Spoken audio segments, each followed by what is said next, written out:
Stay up to date with LN 24/7. LN 24/7.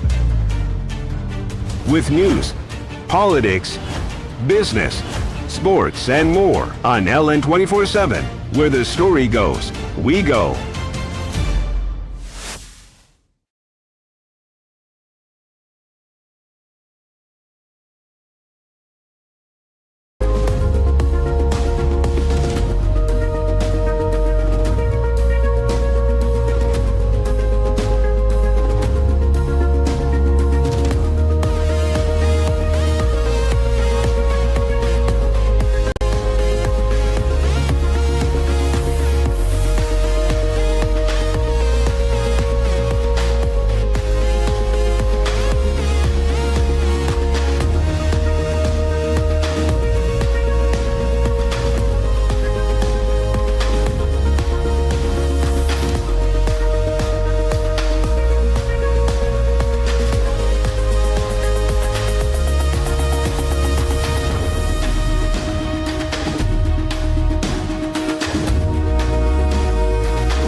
LN 24/7 lights up your day with unbeatable shows that guarantees absolute access to stories that revolves around politics, entertainment, and sports. Breaking news, plus detailed reports and analysis. At LN 24/7, where the story goes, we go.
Well, it's a beautiful, beautiful Tuesday morning right here on LN 24/7. This is the morning show where we bring you all the right kind of information to kickstart your day on a very, very high note. And you know how we do on Tuesdays. We do all things from education, ranging to politics, business, name it.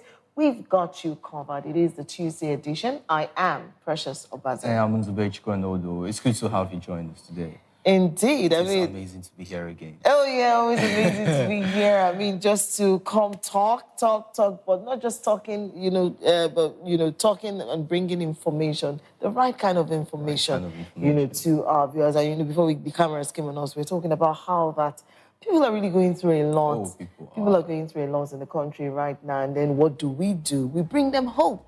We bring them hope, and then we let them know that, there's always, today will always be better than yesterday, and tomorrow would always be better than today. So there's hope for a better life, however you look at it. Yes. There is hope right ahead of you. Once there's life, there's always hope. Oh, yeah. And there's a chance to be better. Indeed. So, hold on, Nigerians, things are going to get better at some point. Very close. The president actually said that he has plans to implement a lot of policies, and so many of his cabinet members as well are saying that the president is actually focused on achieving the renewed hope agenda for Nigerians. That we should give him time and tighten our seatbelts. So let's tighten up. Yeah, well, I don't know about tightening seatbelts because that's not something Nigerians want to hear. But in spite of everything, there is hope, like Nzube said. There's hope. As long as you're alive, then you have so much to be grateful for. You have so much to be hopeful for, knowing that opportunities will always come to you. And so the responsibility, therefore, is on you. What do you do with those responsibilities, those opportunities, that would come to you? What would you do with it? That's the question you should ask yourself, because look around you, opportunities are bound. And so let's tell you what's in the news. Maybe you can get an insight into what kind of opportunity is open to you in your world this morning. Now we'll start off with our top stories. In the news, G20 leaders gather to try reignite deadlocked climate talks. Trump comeback. Now on the front burner, Safe School Initiative and security threat in northern Nigeria would be our discussion this morning. To do well to jump in when we are talking. And also in the news, NERC warns discos against forcing customers to pay for meter replacement. Some green light there. Plus, Nigerian government pledges to expand school meals program by 2030. That's one initiative that would put a lot of smile on a lot of faces right here in Nigeria. So that's it on our top stories. It gives you an insight into some of the things that we have lined up for you this beautiful Tuesday morning. We will go for a very quick break. When we return, we will come back with some developing stories. Stay with us.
Well, we are back, and of course, let's tell you that our first story on the developing story front burner will come much later, but developing stories right now. G20 leaders at the summit in Brazil Monday tried to reignite deadlocked climate talks and overcome their differences on the Middle East and Ukraine wars ahead of Donald Trump's return to the White House. U.S. President Joe Biden is attending his last summit of the world's leading economies. Brazil's left-wing president, Luiz Inácio Lula da Silva, is using his hosting duties to promote issues close to his heart, including fighting hunger and climate change and taxing the super rich. But the words which have bitterly divided G20 members are also set to feature prominently in the discussions. A Brazilian foreign ministry source said that some countries wanted to renegotiate a draft summit communique. Biden's decision Sunday to allow Ukraine to use long-range U.S. missiles to strike targets inside Russia, a major policy shift, could prompt European allies to also review their stance. G20 leaders are also under pressure to try and rescue UN climate talks in Azerbaijan, which have stalled on the issue of greater climate finance for developing countries. And so there we have it again. So much discussion on climate change, and a lot of questions, have risen as a result of how much effort, how much attention is being given to climate change. Meanwhile, people have said, some experts have said, well, is it really a climate change issue, or is the action of some people? Don't forget, recently we did see how that some people can use technology to do all sorts of things and then blame it on climate change. All kinds of talks have arisen as a result of this renewed focus on climate change, climate impact, like climate cheap energy, all things climate. And then, of course, some countries have been criticized, really, that, okay, you say something and then you don't do what you say. But then the truth of the matter is each country would do as they would, as it suits them, because how does it really impact you? That's the question. How does it really tell on your world? So if you're looking at climate change and some of the things that have been said to impact on climate change, some have said, cut down on crude, right? Cut down on, and then let's fossil fuel, all kinds of talks. But countries have continued to ignore, because the people who make the loudest noise on this kind of discussions are people who have benefited immensely from what they're telling others to desist from. So all of a sudden, you woke up suddenly and realized that, the climate needs help. And then some people have said, there is one who created the world. He knows best. And the world has a way of balancing itself out. Yes. Why are you trying to help the world? Why are you trying so hard? So all kinds of talk. And then, of course, at this summit, you finally talking about the Ukraine and the Russia war. And then, of course, very likely on the sidelines, the Israel and the Palestinian conflict would also feature. And then one major stumbling block to the climate talks would be Donald Trump, the returning president, the 47th president of the United States of America, who has never really truly believed in the climate talks. He just feels like, there's a lot of hoax going on there, because there are a lot of stories that are not tallying up. And so all of that are going to top discussions. Yes. At the summit. He said, "I'm back," in his voice. Oh, yeah. I was like, okay, like that's some Arnold Schwarzenegger line there. Oh, yeah. But Donald Trump has always been someone that's actually very blunt, who goes for what he believes in, and he has never really, as you said, he has never been a fan of the whole talk on climate change and all. But like now that he's back, I believe some things would actually change in United States, because there has been a lot of growing concerns as to. Oh, have you seen his latest policies? Donald Trump is on a war path. It is like an America First policy. Oh yeah. It is always an America First policy, and to me, I believe a president who prioritize its citizens, is actually someone who is ready to work. Indeed. Yes, is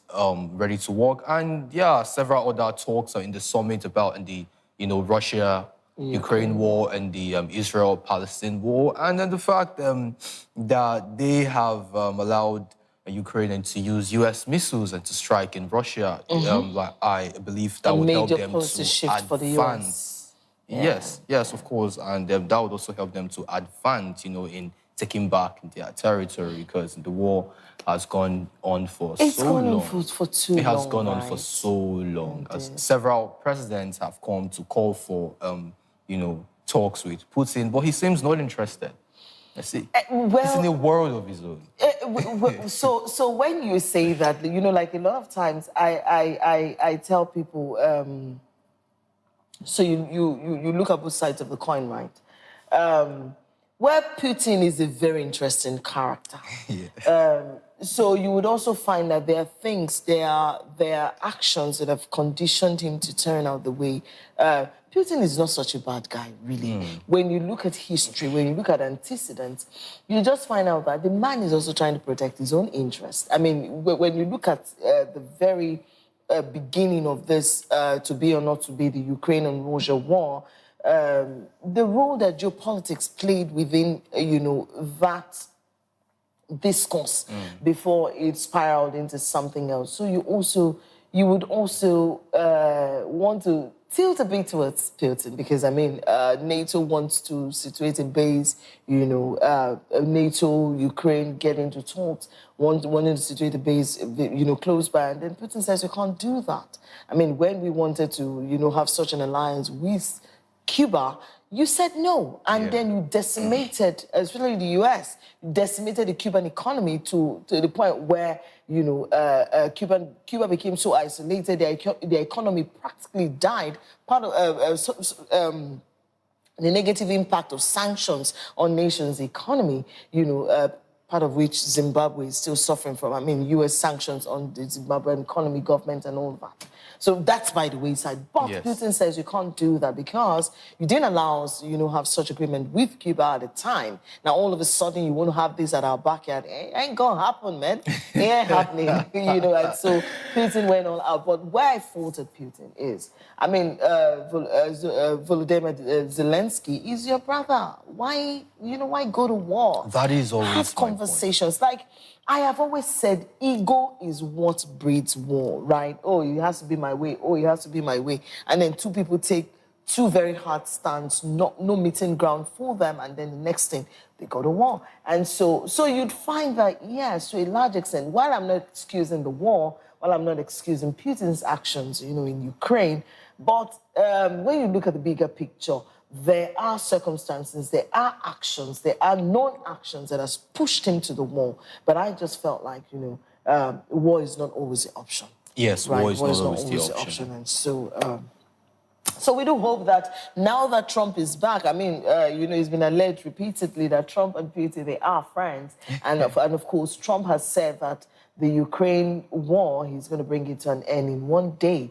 I'm just hoping that, diplomacy, will come to play. I mean, look at what he did with Kim Jong-un at the time when Kim Jong-un was harassing the entire world with missile launches, ballistic missile testings and all that. It just took one meeting, with when Donald Trump was for the fifth president of the United States. It just took one meeting, and then we heard almost nothing about ballistic missile launches. I mean, conversations we had. So I'm also expecting that kind of diplomacy will come to play, when it comes to geopolitics in terms of the Russia-Ukraine war and even the Israel and Palestinian war. We do hope that, that kind of diplomacy will come to play, and then world peace will be restored once more, because these wars have gone on for too long. Too many lives have been affected. People have died. Properties have been decimated, destroyed. Economies have been impacted negatively. I mean, that is always the problem. Russia didn't escape that negative impact. Yes. Ukraine didn't escape it. Israel, to a large extent, also hasn't escaped it. Even, the Palestinian economy has also been hit also. So you find that it hasn't really served any purpose for anybody. Hasn't done anybody well. So we do hope that, we would get that, those kind of conversations that would bring peace, at the end of the day. All right, we're moving on to our next story, and let's also let our viewers know that this is a segment where you can call in, right, to share your thought on any of the stories that we're going to be dealing this morning. We've talked about the G20 summit and how leaders are gathered, and they're talking about how to restore global peace and, of course, reignite the United Nations climate talks, even though we don't know how far that will go. But these are some of the things that are ongoing in the world right now. Now, the Nigerian government, alongside other global leaders, have pledged to expand school meal programs, targeting the inclusion of an additional 10 million children by 2030. This commitment was announced at a global summit where governments, multilateral development banks, United Nations agencies and philanthropic organizations joined forces to combat childhood hunger and improve education access in Rio de Janeiro, Brazil. The initiative, spearheaded by the School Meals Coalition, a network of over 100 governments and 130 partners, aims to reach 150 million children in low and lower middle income countries. More than twice the current reach, the plan is part of a broader agenda to ensure every school child receives at least one nutritious meal daily, with a proposed measure including national and international action on financing, coordination, and provision. Now, according to Global Alliance Against Hunger and Poverty, Nigeria, as a home of Africa's largest school meals program, has vowed to double its current reach from 10 million to 20 million children in displaced settings and involving local farmers. The program will also prioritize partnerships with local farmers to supply food for the initiative, bolstering local agricultural systems. And then we're back to talking about the school food program will prioritize partnerships with local farmers to supply food for the initiative. Is something really to ponder about. How is the big question. So they're looking at working with local farmers. But how? Because don't forget that farmers have always had the challenge of moving crops from, the farms to centers where, people can access those foodstuffs, right? And so we're wondering how will that be? How would they even partner with the local farmers when, we are seeing it on the news that we're having food insecurity in our country? And then that still begs the question, how do we have food insecurity with the massive amount of land that we have in Nigeria and very good soil and very good climate conditions to help, boost all this? And then we are still talking about food insecurity, and the federal government, is pledging to add an additional 10 million, kids in the school feeding program. It is a very good initiative. Me, for one, I am in support of this particular initiative. But one of the problems, with our blessed nation is the implementations of our policies and our implementations and the sustainability. Probably they implement it once, but sustaining it becomes the question almost every time. And then now, there was also a time, on the news where, and they said that some of the reasons why we're having some food insecurity in Nigeria is because farmers, do not know how to move their crops from their farmland. Not that they don't know how to move, they do know how to move, but the process, when you're talking about high cost of transportation. Yeah, of transportation. You're even talking about the fear to life and limb. Having to go to the farm with all the bandits and the likes harassing them. So that still begs the question: how would they prioritize, partnership with local farmers to be able to achieve 20 million out of school? But I children? think it's possible. That's a big question. I think it's possible. Putting in the right people and the right mindsets and the right, or the willpower to implement. Implementing is where me personally I have the problem with. Yeah, implementation has always been a challenge with our country. Government comes up with very beautiful, laudable policies and initiatives, and then you just find that implementing becomes a problem. Yeah, people factor, structure factor, all becomes a part of that bedeviling ailment that doesn't allow it move from one place, from one level of achievement to another. No. However, I do think that this can be possible. Possible in the sense that, don't also forget that recently we've had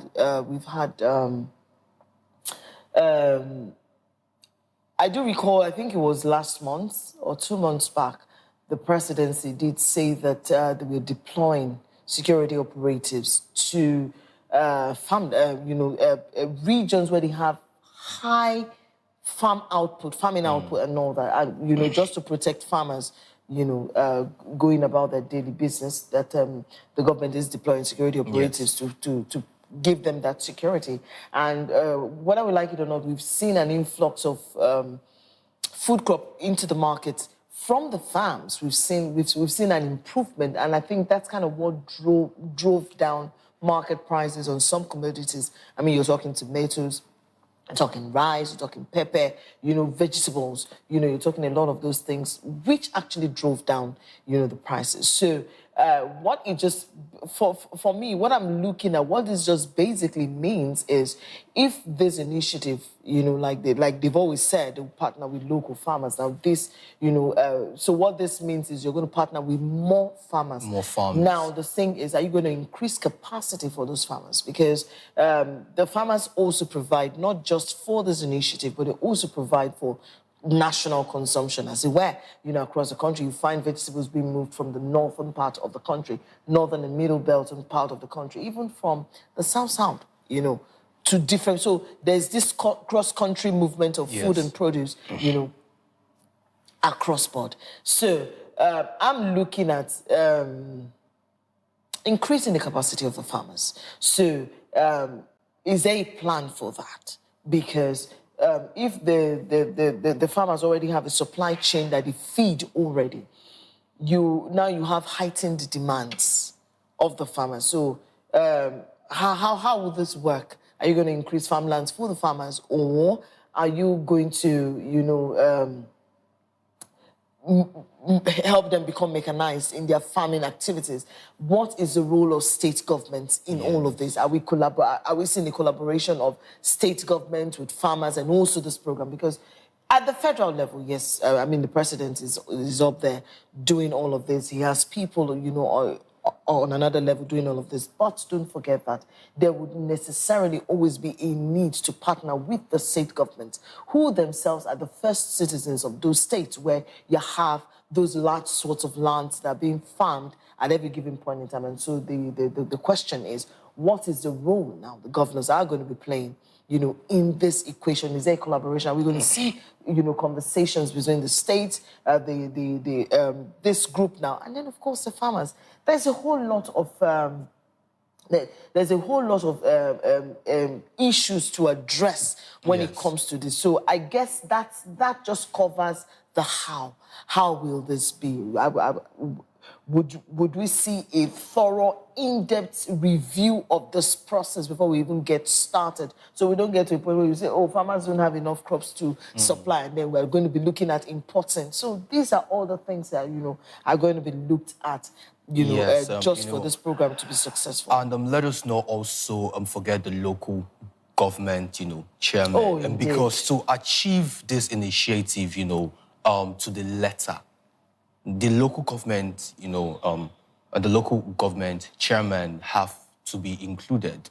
Why? Because now this feeding initiative basically is majorly centered at the rural areas, or to get, I know if you looked at some of the pictures that you could see, and the smile on the faces of the joy. Yes, and the joy, because when there is food, there is happiness. And when there is happiness, there is willingness to learn. Oh, yeah. And then, of course, willingness to learn. And then, of course, it also just serves the purpose of keeping children in school. I mean, think about the economic hardship that people have been complaining about, where people, parents are struggling to feed their children. And then, so aside from the added bonus of the children learning, just think about how these children will get nutritious meals in school. And also help to reduce the burden of feeding the kids. On their parents. Right. So it's a beautiful and very laudable initiative, and we do hope that this will be given the in-depth thought that it deserves. Everything, all things being equal, all the measures being put in place to ensure that this is a success, so that the projected 10 million children, who are not yet a part of this program will be brought into the program, between now and 2030. So by 2030, we have about 20 million children in this program. We do hope that, like you said, local governments, the local government people, the governors of the different states, even the councillors, everybody will get on board to make this a success. And of course, the farmers being given all the help that they need to contribute their own quota to, this very laudable initiative. And so we're really excited to see that the school the school meals program is gaining traction and, is getting strengthened on a daily basis. Now let's talk about something else that has gotten Nigerians, frowning, not just finding it funny at all, and that's talking about power. Now, the Nigerian Electricity Regulatory Commission, NERC, has condemned the actions of electricity distribution companies, DISCOs, instructing customers to pay for the replacement of faulty or obsolete meters. In a statement issued on Monday via its X account, the Commission described the directive as a clear violation of its order. This instruction contravenes the Commission's order number NERC/246/2021 on the structured replacement of faulty and obsolete end-use customer meters in the Nigerian electricity supply industry. The statement read, now, according to the regulatory order, these schools are mandated to replace faulty or outdated meters at no cost to customers, provided the meter's fault was not caused by customer negligence. The order clearly states that no customer with a meter should be forcefully migrated to estimated billing. If any customer's meter is adjudged by any DISCO to be obsolete or faulty, it is the responsibility of the DISCO to replace the meter free of charge, provided that the fault was not caused by the customer. That's a directive, that had been given out since 2021 by the Nigerian Electricity Regulatory Commission, NERC, to DISCOs to replace meters, without any cost to customers. However, there's been a loud outcry against this because some customers have found that their experience have not been that. They've been mandated by DISCOs to pay a certain sum of money for a replacement. And, I just hope that this would get everybody, back on their toes and, remind everybody of their role, that they are supposed to pay. And then, of course, remind customers also that they don't have a right in this, that any DISCOs that, forces you or mandates you to pay for a replacement of a faulty or obsolete meter, as long as you are not at fault or you are not the reason why that meter became faulty, you are not supposed to pay. And I'm sure the NERC has lines that are available that customers can report to, when situations contravening that order arises. Yes. First of all, this is one of the good impacts of social media. Oh, wow. This is one of the good impacts of social media. And because if we didn't have effective social media, in the world, I am very sure they wouldn't have actually noticed that this is even going on. Nigerians would not see a medium to actually talk about some of the things and, that they are experiencing. And especially now, according to the statement, it said, as long as the fault did not come from the customer, that's a key point. As long as it didn't come from the customer, why should the customer be asked to pay for replacement? When when I used to live, like in our family house, when they came to install like our own meter, they just came and weren't asked to pay anything. They just came, they installed the meter and they left. So now to replace a faulty meter, that is not my fault. Why am I now being asked to pay? So the question really for me is, how do you determine, what's faulty? How it got faulty? I mean, for instance, if you have power outage, sometimes that can be hard to prove, that it was maybe a surge or something that affected. Because, some officials will just go and say, no, you tampered with it. But also it's a warning to customers, right? Now, if you notice that there's a fault with your meter, you should report it immediately and don't tinker with it. Don't call an electrician that you think, oh, this guy can fix, oh, he's very good, he's very handy. And then you call him to tamper with the meters. And then at the end of the day, the problem becomes, exacerbated. And then what happens? The NERC or discos come in, the officials come in, and they realize that, oh no, this is not how we left this guy. What happened? You got somebody to look at it, and then you're being asked to pay for it. Then that's on the one hand. Now, on the other hand, I've had situations where, one of our senior colleagues here, his meter got faulty, right? And, it was a running battle, going to the disco office, reporting that, oh, this meter is faulty, we need you to come look at it. It was a protracted battle. It took forever. It took forever. And, in all of that period, they didn't have electricity supply. And so what it meant automatically was that he needed to be fueling his generating set, which in itself is a cost he didn't even bargain for. But he had to face it now because it was either do that or sleep in the dark. So in such situation where you find you're going to meet the officials and they're not prompt in their response to, your complaint, what do? It's those situations that cause people to resort to self-help.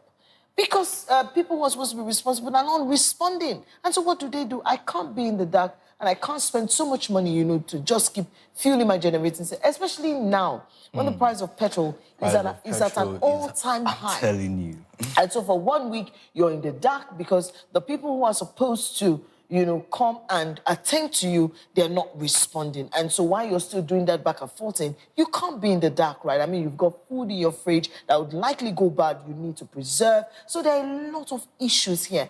And so the question is, what do we do at this point? When the discos are not responding, what are the customers supposed to do? Continue to live in the dark and just continue to pray, that one day they will come respond to you, or resort to self-help. What should people do?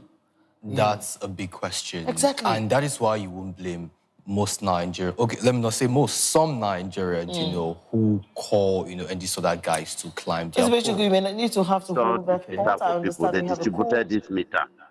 And morning, people pay Bernard. for it. Why is it now that the meter is faulty, that people should come and replace it with another payment? Why? Is it our fault? Do we buy the meter by ourselves? Huh?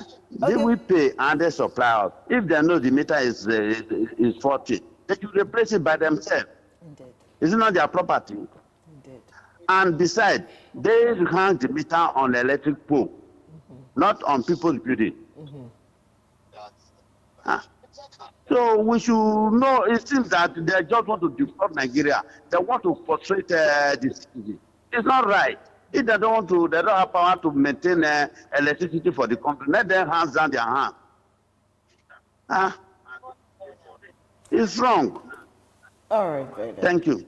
Thank you very much, Bernard, for your contribution. However, the story here is what NERC is telling you. If anybody comes to tell you to pay for the replacement of that meter, as long as you did not tamper with it, you are not supposed to pay for it.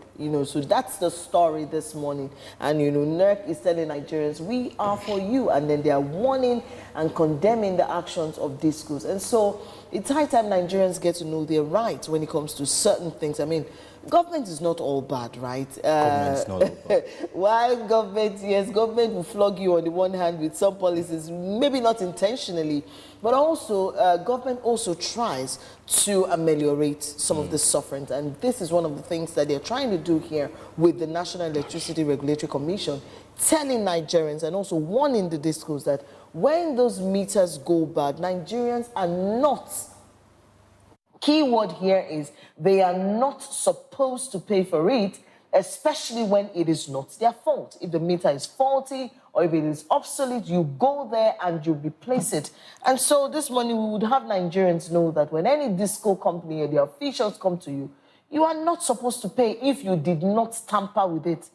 If that fault is not from you, then, like Bernard did say, is their property, they should fix it. And so we just hope that the discos will respond rapidly when Nigerians come to them with such complaints, so that they don't get to resort to self-help. Because if they do know, respond rapidly. Nigerians will go and get electricians to climb the pole. You know, Which in itself is dangerous. Which it is wrong. dangerous, and because most of these electricians do not come properly kitted. They do not come properly kitted, and they just, say, okay, sharp job, Abi, your light is having problem. Let us just fix it now. And take for example now, when there is a problem with your light and it is not your meter and it is the pole, and the problem is from the pole. You're going to have to How do you hold that fix thought that? again. Okay. You're going to have to hold that thought. We have Pastor Great on the line, calling us all the way from Ikorodu in Lagos here. Good morning, Pastor Great. Thank you for calling. Good morning. Hello, good morning. Good morning. Please go ahead. Yeah, what I'm trying to contribute over this meter is in other countries they are giving them free, but here the people use about 100 plus to possess this meter. And at the end of the day, when the thing have fault, the NEPA will still demand for some money for them to restore it again, which is supposed not to be like that. I believe the NEPA is supposed to look what they can do to the masses, because not everybody that can afford, but the meter is very costly. It's about 100 plus. All right, Pastor Great, thank you very much for your contribution. And so NERC is saying that when you have such complaints, I mean, NERC has offices. They also have helplines. Probably when these discos are reported to NERC, to the Regulatory Commission, and then, of course, with all the evidences and all that, maybe to a large extent, that would, reduce to the barest minimum, if not eliminate, instances where, discos are demanding that people go and pay for meters that they are not supposed to pay for. So I do think that, NERC has a website. They're also on social media, like Nzubi rightly pointed out. You'd find that I do think they have an official handle on the different social media platforms, not publicizing anyone now. So I think what Nigerians should do, go with your evidences.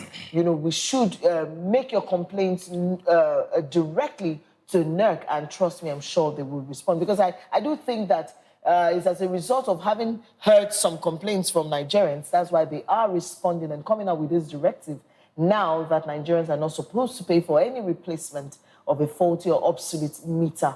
It should be installed free of charge, So go with your evidences, proving that you had nothing to do with the meter being faulty. I think NERC would respond. Okay, we have Sam calling in this morning. Thank you very much, Sam, calling us all the way from Kaduna. Thank you for calling. How is Kaduna this morning? My sister, Kaduna is good as Sam. Okay. For the program we are having today, obviously concerning the NEPA or power holder, they have the power to hold the light, look on the daylight. It's very easy to say something in our nation, but they can never do it right. You see, this thing we are talking about concerning power holding, maybe when a light goes off, you report. Now, the power holding just be like a police station, because the less you see, the less you understand. Do you know that we are paying for darkness? We are not paying for light. For how many months now, no light? But you will see the power holding company using pliers going up and down to disconnect. If they give a light of 5 seconds, they come and disconnect you. The meter we are talking of, where I'm living today, we don't have this prepared meter, and we are fighting to get it up to date. Nowhere. But we hear federal government come on board. They have share meters. They are giving meters to Nigerians. Who is holding those meters? Where is those meters? Who is in charge? Who import them? EFCC is working, but they cannot track all those things. They cannot put into action and give us the credit information where to get those meters, and we see power holding. My sister and my brother, the way this is going in our nation, I keep on imagining whether we are in another man's land, trading in our own country because things is going outside the rail every day. Nigeria is not getting it right. Nothing is working in our nation. Do we do wrong on voting this politician into power? They are kicking our heart every day. I pray God will restore this nation to the olden days that we know Nigeria. We will give light to Niger, other countries. They are enjoying the light more than we in my own country. Come on. May God help us. Thank you. Amen.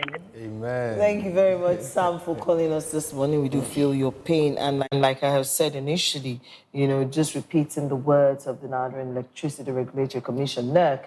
And NERC says, NERC is the boss over them all. Discos, Gencos, all of them.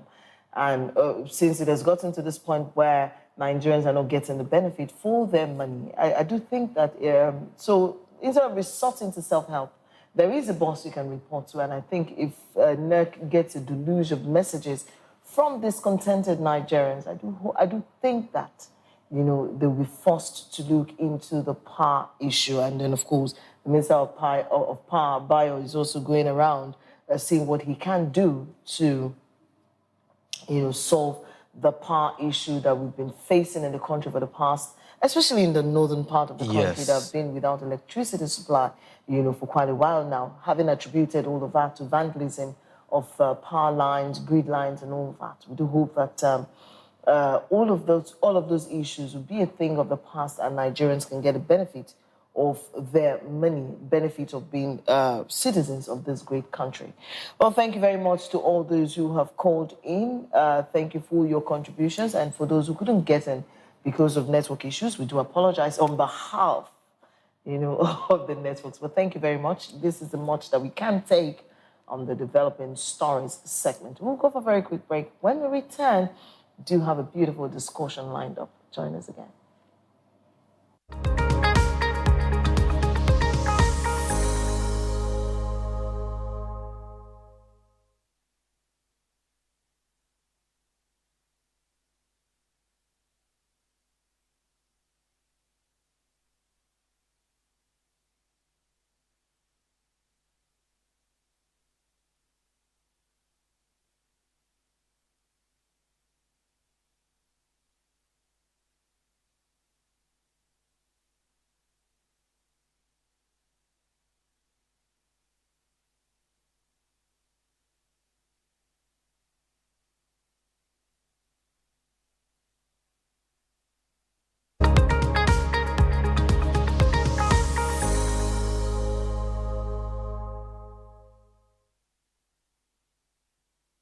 The out-of-school children has become a menace in the country, with reports saying that Nigeria has the highest number of out-of-school children in Africa. So we are on the streets of Lagos talking to citizens about what can be done to tackle this problem of out-of-school children in the country. Okay, what I know about school children, I believe those are children basically that are not able to go to school due to one reason or the other. So I don't know, my take is maybe as individuals you should try and curb the way we give birth, maybe whatever you can afford. Like, I don't know, maybe you should give birth to the number of children you think you'll be able to cater for. I think that's number one, because most of the responsibility lies on us as parents before the government would even come into question. So, and I believe government can do a lot too.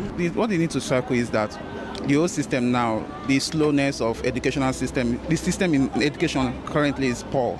So the government needs to make the whole thing easy for students, because now writing of JAMB is very difficult. Like, some people can't afford to buy it, to buy the JAMB form. So they have to make it affordable for those, even in the villages and others, and sensitize them. Education is supposed to be subsidized for them. Because some people now, if you ask them, why did you go to school? The next thing they'll tell you that they've not even eaten, talk less of going to school. So the government has to make the educational system as low. Currently now, when I was in university, my tuition fee was like 20-something thousand. Now currently I have a younger sister, she's paying 100 plus, including everything. That clearance fee was 60-something thousand then, but now it's 100 plus. So that's the system. What about those who cannot afford it? That's what we're talking about. So make it at a subsidized rate and also make it available. Government have a lot to do concerning the school issue in our children in this country. So governments can provide job for their parents anyway. I can even go to their school, they're a government school, let them equip them. And so many, not every one of us can have the amount to send their children to private schools. But if you have the amenities in government school, parents can be able to send their children there. Yet, some of the governments don't have good amenities. Children will be sitting down on the ground. There's no good teacher. You can imagine students going to school at 10 o'clock because they think that teacher comes to school around 12 o'clock. So some of all the children in the street, it's not even their mind to be in the street. But government and parents have a lot to do. Okay, the issue of out-of-school students is a two-way thing. The government have their own issue, also with the parents. On the government side, majority of those who are in the government currently enjoying free schools, free freedom while in school. But now that's not the case currently. Also, the government can make this easy for parents, maybe by making the environment for the student conducive. Not like they are talking about loan to students and they are saying jail time for anybody who default. We all know majority of these janitors are even defaulted during their own time. That's on the government side. Also on the parent side, when you know your capacity, you know you can't feed more than 2 people. While giving birth to 7, 6 children, you give birth to them and turn them to public, I don't know. They give birth to government children, they give birth to 4 people when you can't get out for more than 1. So I think the family can also take use of the family planning of a teen. When you know you are not ready, you can do the necessary stuff. Government alone cannot do it. We need more private sector to join and assist the government in training some, even if they will start from their community, where they are, let them start. At least those people they are training from their community is out of what government will now face. So government can now face others. And it even includes their parents too. They have work to do on the children. Okay, aside the government, even the masses can do something about it. Those entrepreneurs, philanthropists, they can help even the environment. The out-of-school children, even the rate is increasing. It's something that everybody has a job to do about it. Every 1 out of 10 households can still do something about it. Even it's just to sponsor even the children, not even to luxurious schools, even to public school, even buying uniforms, or this can help. But even if a child can't eat or the parent can't feed a child, what are you talking about education about? It's life first before you talk about school or anything. So everybody has a job to play. You yourself, even if it's one child, you can still say, okay, take a textbook or a notebook and learn. It's still going to help many out of the school students. But before government, individual, as a parent that wants to educate a child, that is interested in making sure the child is educated, you will prioritize your income and then the number of children. For example, I have the means of taking care of only 2 while giving birth to 10. Because the best family planning P you can take in Nigeria of today is school fees. So when you get it right there won't be children out of school. Because when you give birth to 10 and you can only take care of 2, definitely you will have Agbiru among them. You will have Unuparaga among them. So it's more to the parent side than the government. Unzube Chukwu Anodo, LN24/7.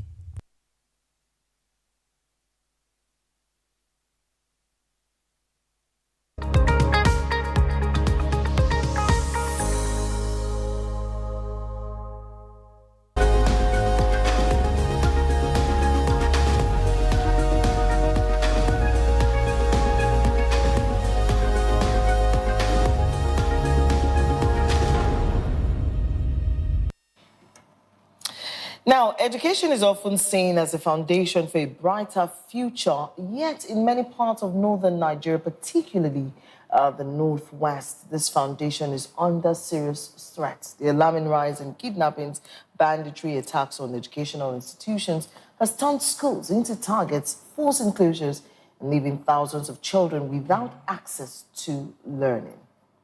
Well, it's great to have you back. Now, on the front burner today, we will be looking at the Safe School Initiative security threat in northern Nigeria. And of course, our talking points we'll look at the impact of rising insecurity on education. We'll look at the effectiveness and challenges of the Safe School Initiative.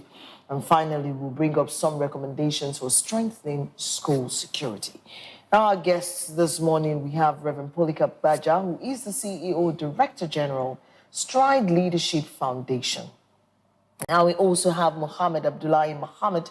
He's the convener, North Central Stakeholders Forum, and of course, Board of Trustees Chairman, Legacy Global Development and Empowerment Center in Abuja, Nigeria's capital. We have both of them joining us via video call, but we'll first bring you a story of what the Nigerian Navy is doing in Niger State in that regard. And when we return, we will look at the effectiveness of this and how it can be applied to all the parts of the northern part of the country. Now, recently, the Chief of Naval Staff, Vice Admiral Emmanuel Ogala, has restated the Navy's drive to ensure the Safe School Initiative of the federal government is actualized. Now, Ogala said this at the commissioning of three blocks of classrooms at Adunu community in Paikoro local government area of Niger State. Now, it is part of the Nigerian Navy's Civil Military Special Intervention Quick Impact Project Engagement. And of course, it is aimed at improving the socio-economic well-being of the people of that state. Let's take a listen to this report, and when we return, our discussion will unfold. Take a listen. Before the Nigerian Navy embarked upon the Special Intervention Quick Impact Project at the Major I.E. Muazu Memorial Primary School in Adunu Community in Paikoro local government area of Niger State, constructed in the 50s, it had poor enrollment and lacked adequate facilities. But as at now, we've been having a lot of parents coming to register their wards in the school, and we have enough population now. Number of pupils now, we have 1,516 pupils in the school. Well, before it was just 847. We, the teachers, if we want to urinate, we go out. Sometimes we go back to our homes. That's the negative part of it. We are not enjoying the environment. But now everything is well furnished. There are enough toilets. Everything is well furnished. Speaking during the commissioning of the project constructed by Rear Admiral Stephanos Albara, the Chief of Naval Staff, Vice Admiral Emmanuel Ogala, represented by the Acting Chief of Naval Transformation Nigerian Navy, Rear Admiral Julius Nwagu, noted that the provision of infrastructure for any educational training is key to the emancipation of illiteracy and poverty. This aimed at winning the hearts and minds, and of course the critical support of the community in all military operations in attainment of national security objectives. The Flag Officer commanding Naval Training Command, Rear Admiral Stephanos Albara, who sponsored the construction of the new blocks and renovation of existing ones, said the project is a testament to his commitment to educational development. I am convinced that this project will undoubtedly address infrastructural deficits in the community and elevate its educational standard. And I believe this is in line with the Excellency's rural development agenda in the state.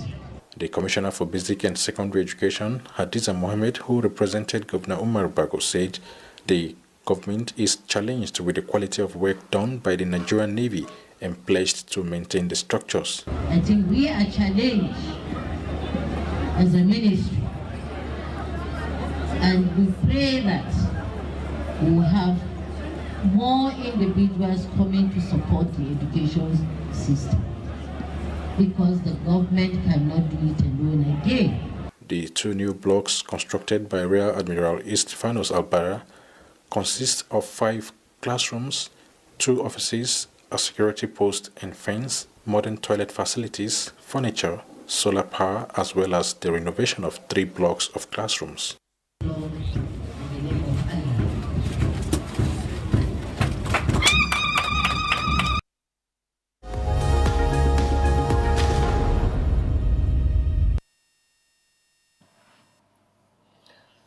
Well, Always great to have you back. That report forms a background kind of to our discussion this morning. But let's remind you what our topic is on the front burner. This morning, we're looking at the Safe School Initiative and security threats in northern Nigeria. And of course, our talking points again are we're looking at the impact of rising insecurity on education. We're also looking at the effectiveness and challenges of the Safe School Initiative.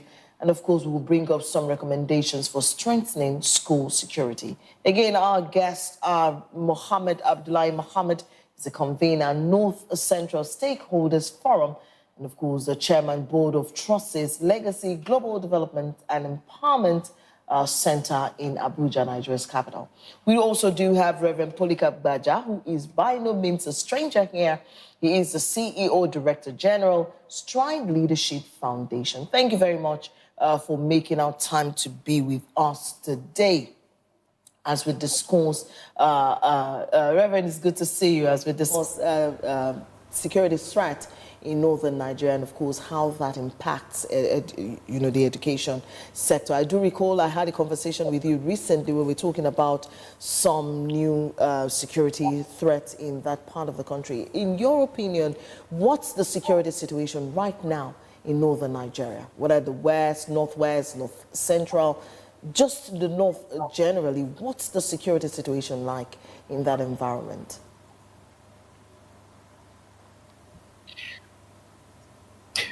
Thank you, Precious, and it's good to be here, and thank you for having me.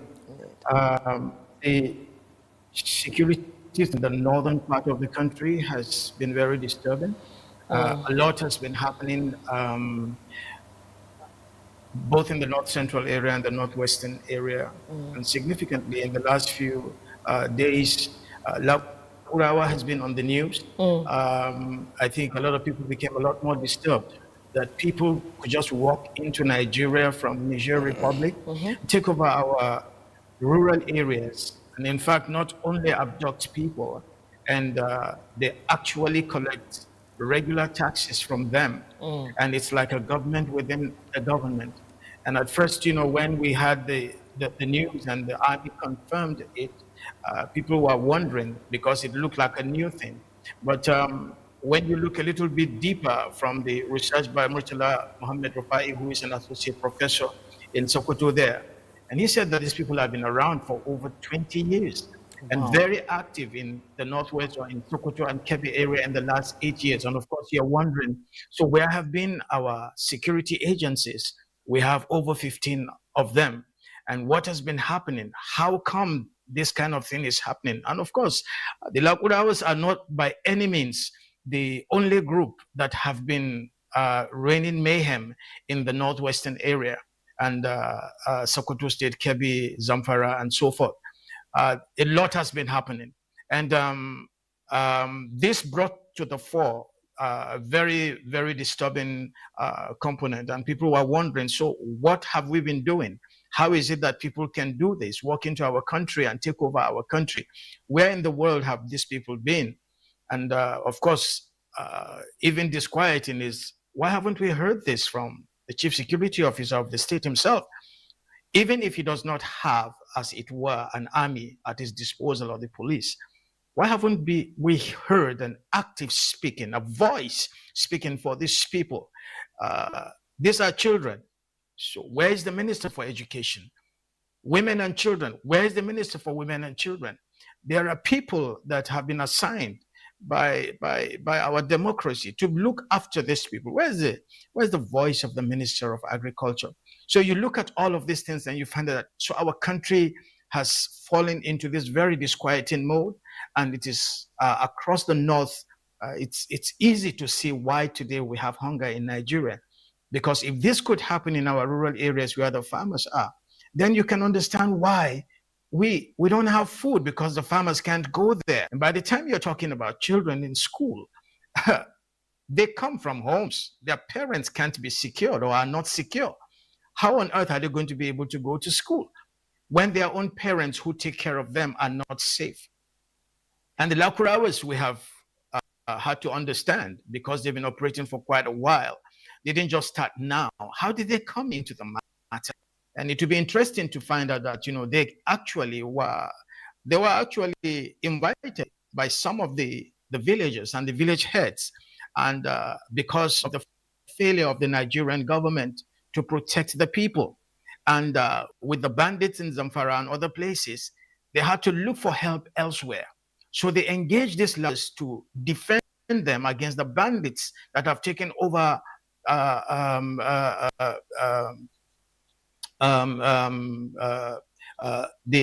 whole of that area in Zamfara. This is what has happened.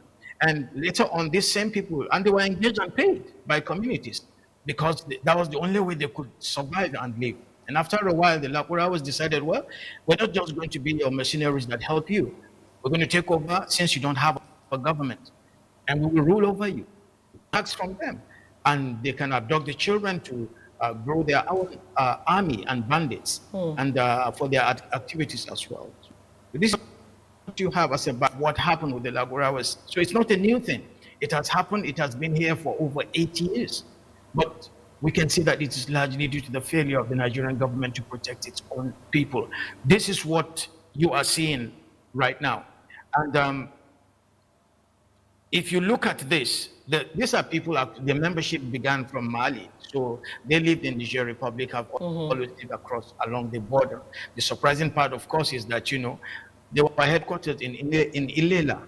Ilela is the gateway into Nigeria from Niger Republic, which you will believe that all manner of security agencies will be on hand to protect Nigeria because it's the gateway into Nigeria and out of Nigeria from the northwest.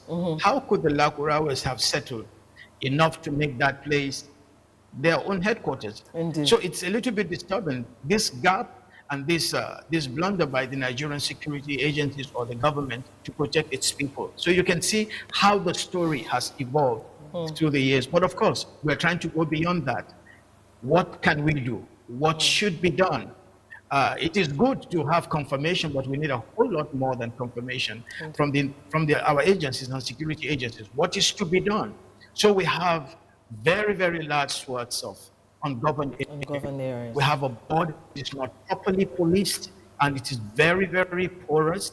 And there are things that we need to address because of the nature of terrorism, especially because the terrorists don't respect borders.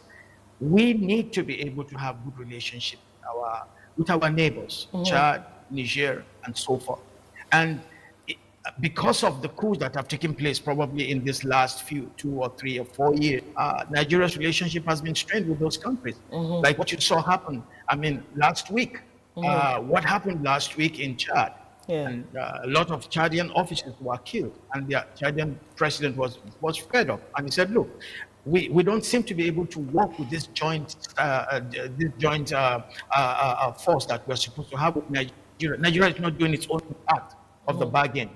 Well, it's good to see that our NSA was there in the last 2 days to be able to try to mend fences with the Chadian president and to be able to renew and to strengthen that relationship again, because those were the key things that helped Nigeria across these very large borders. Indeed. And if we don't have this good relationship, we're going to suffer, and our people will continue to die, and they will continue to look for help from different militia and also groups like which have become now a big issue for us. So we have to have, which I always said in this forum, there has been an absence of any security policy in Nigeria for the past 64 years of our independence. It is sad. We have kept on saying it. Only in 2021, for the first time in Nigeria's history, did President Buhari sign into law a defense strategy, which is not the same as a security policy, because the security policy will have to deal with proactive and preventive measures and policies that will detect and check and neutralize before it happens, to have structures on the ground that do not even allow such a development to take place. It's still largely absent. It's a big job we have with our legislature. The National Assembly needs to really sit up and come up with this. We cannot be a country independent for 64 years and we do not have a comprehensive and a cogent and a cohesive security policy. Strategy. So we have a reactive policy of defense, of defense strategies. We need to do much more than that. It is when we address issues like this, we can really be able to deal with the insecurity issue that has plagued not just the North, but the South. The Northwest has almost been totally shaken. The North Central has been facing what we have seen for almost 2 decades right now. The absence of this policy has made us become just a reactive country. So after the fact of the attacks and what is happening to our people. So by the time you're talking about school and safety, how do you talk about school and safety? When the people can't even leave, when in your own land, in your own country, you are a slave, you are abducted, you are lorded over, you are paying tax to 2 governments maybe. And this is disturbing. This, I hope the federal government is listening, because our policy makers need to sit up. I was looking at a summary of some of our budgets in the Northeast and the North Central. Go and check these budgets. Security is the chief problem we have had in this country. Where is the place of security in our budget? Go and look at Sokoto State. Go and look at Zamfara State. You are saying things like building motor park. You are building, all kinds of funny things. You won't see the word security. Is it a lack of this? Even if Is it a lack there of awareness on the part of the governors? Like, is it that they don't care or they don't know enough to know that those motor parks will become unmotorable if, the people are not secured enough? While we have the federal government and we have, of course, all the federal government paraphernalias at that level, I also do believe that the states do have a role to play, and in whatever issues are unfolding, because they are the first victims or survivors or beneficiaries of what happens in that region. And so when we talk about security being the #1 challenge in that region, yet the governors are not aware enough, to understand that they must put premium on security. Where then are we heading as a people and as a nation? Precious, what about policy? This is what I mean. Whether a governor wants to do it or not, policies force people who we have put in trust to do what they must. If there is no policy, there is no bill. No bill, there is no law. If there is no law, you cannot hold the government responsible and take of your loved ones. So when somebody comes to your local government and your city and kills everybody, you can't take the government to court. Why? Because we don't even have a security policy that has been outlined into a law where you can actually hold the government responsible for the damage and for the death and for the trauma of our people. Is where we need to start. I think that our legislature needs to be sleeping. They need to sit up and do the needful. Because if you have a policy, first of all, it is also going to undergird, it will guide, it will inform of the decisions that a governor and a local government chairman will make. But if you don't have a security policy, what we call very ridiculously here a security vote is like a pocket money for either the local government chairman or the governor. It's not open to audit. You don't need to account for it. In fact, you don't even need to disclose it. What kind of a country is that? And if we have no policy, it means you cannot hold accountable these holders of office. And this is one of the reasons why you can have in our budget, look at 2023, 2024 budgets, look at the states. If security has been the major problem in Nigeria, go look at our budgets. You won't find almost anything on the security. Are we really serious? Because these are some of the very basic, fundamental things that are wrong with our system. And we keep on running back and forth. And you have people saying things like, we're going to take care of it. We're going to liquidate the labor hours in no time. Just like, we came out of a situation in the immediate past where at the worst level, you will hear the government in the previous regime say, we're on top of the issue. They just finished killing your men and killing your people. And you come and be telling us you are on top of it. Now we are hearing, we're going to dismantle them. They've been there for 8 years. You haven't dismantled them. What are your plans? What are your plans? What is the policy? What are we going to do? And then you have to come to the absence of this, the security policy, informing on our security architecture. These are things, these are very, very fundamental issues and foundational matters. So if you have a situation like this, and you know, I mean, our architecture, our security architecture is almost a laugh compared to what we are seeing around us. And so we're having people running all over the place. I was watching the video you just played right now, and the Navy is at Paikoro in Niger State. And the question I have to ask is, what is the Navy doing in Paikoro? It's good that it is there by Shiroro Dam. We have a whole lot of barely governed seashores. What is the Navy doing in Paikoro? The Army and the police and the other security agencies, what are they doing building schools for primary schools? No, we have situations. We have in Shiroro area where Paikoro is not far away from that place.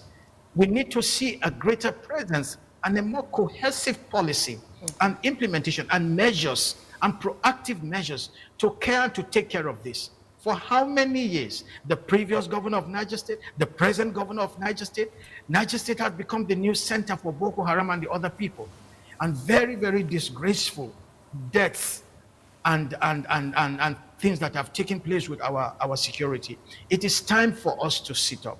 It's not rocket science. They're just basic things that we need to put into place. And when we put that into place, then we will begin to talk about our farmers going back to their farms. Then we will talk about our children returning to school. 24 million out of school children, the highest in the world. Reverend, we'll come back to you. Bother our leaders. Indeed. Yes. Reverend, thank you so much. I mean, you've poured out so much information right now that I guess everyone, person watching this program at this time, they're asking themselves questions. Where are we headed as a people? What are we actually doing with our security infrastructure? So thank you very much. We'll come back to you, Reverend. But right now, I need to engage our second guest, Mohammed Abdullahi Mohammed, who is the convener, North Central Stakeholders Forum. He is the chairman, Board of Trustees, Legacy Global Development and Empowerment Center in Abuja.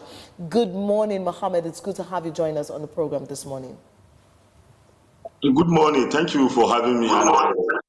I mean, we're looking at the Safe School Initiative and, of course, the impact of rising insecurity on education, especially in the northern region of the country, the northwest, most especially in north central, and, of course, other parts. But this morning, our focus is security and education. How do we marry both, especially in the face of what is going on in the northern part of the country? You're talking Borno, you're talking Zamfara, you're talking Niger, you're talking different parts, just almost everywhere in the north. How do we marry this? How did we get to where we are today, where, you know, people can't move around safely, children can't go to school, farmers can't farm, people can go about their daily lives? Thank you very much. You see, since the adoption of the Chibok girls, and the launch of the Safe School Initiative since 2014, up to this moment, one can say as a analyst and people that are watching on the ground to see what is happening, we were highly disappointed since 2014. We have been looking for forum and opportunities to, of course, inform the stakeholders that it is no longer news if nothing is done. The last protest that was done, the End Bad Governance, is an example of the calamity that is awaiting as a time bomb for this country. You see, when you have about 13-point-something million out of school children in the north as a stretch of time, and this number is increasing, then therefore you are really waiting and knowing the danger that is forthcoming. Now, you cannot divert the security and education. They are going pari passu, because without the security, there is no place for even education. For example, across the northeast and across the northwest and north central now, some of those schools, the children they go to learn every day are now centers for IDPs. So therefore, virtually all the school children are at home, or they are learning under trees and what have you, and the majority of them are out of school. So therefore, there is critical issue on ground for us to look at, the issue of security. The issue of security must have a front burner in whatever we are doing in these countries. I have listened to the last speaker. You see, so many of our governors at the state level have abandoned some of these things and are going for airport and so many other infrastructure, leaving school out of this. And that is a very serious matter. You cannot, at this point in time, begin to prioritize issue of airports and other infrastructure, leaving education and schools out of the game. Now, we have seen in Bauchi, in Kano, and in some places of recently, if you see the state of classrooms where the young people sat on the floor, and even the cement and the concrete on the floor are no longer available, is sand and dust. These are serious indication that we are in trouble as far as the issue of safe school and security is concerned. Now, of recent, the stakeholders in the Northern Axis and the governors, including the Office of the National Security Advisor, have launched an approach. They call it a multidimensional approach to tackling issue of insecurity, then returning the young people to the school. But in terms of implementation, it is zero. It is only for the effort of organizations such as the Coalition of Northern Group, the CNG, and some other NGOs there that are trying to ensure that this initiative come on board life, and then our children begin to have access back to their schools. For example, now in Niger State here, some of those schools have been taken back from this as a center for IDPs, are being renovated. But in few places, there is need for holistic approach by all stakeholders in ensuring that the schools are safe, not only safe, because without education, virtually there is no future for all of us, not only for the young people. There is no future for any other person. Nigeria as a country cannot play a role in the global field, in the international stage, without proper education for the young people and even for the elderly. So therefore, one, I agree with the last presenter that, of course, last guest, that, of course, there is need for a very holistic approach in terms of dealing with this issue. And they go hand in hand. You cannot have a safe school environment where you don't have a very holistic security approach. Now, from Maiduguri down to Damaturu, down to Bauchi State, down to Zamfara, down to Katsina State, the story is the same thing. Down to Niger State, the story is the same. Our leaders have prioritized infrastructure in terms of railway, in terms of airport, in terms of building new government houses and presidential palaces, but then have abandoned those things that are key to ensuring that education begin to have a place in our heart. You go to schools today, public schools today, you will see if you see the state of those public schools, you will cry. From some of the states, for example, in the south, have come up with a very laudable initiative when it comes to the issue of school environment and its safety. So some of these northern governors can take lead from some of what is happening at these various states and adopt.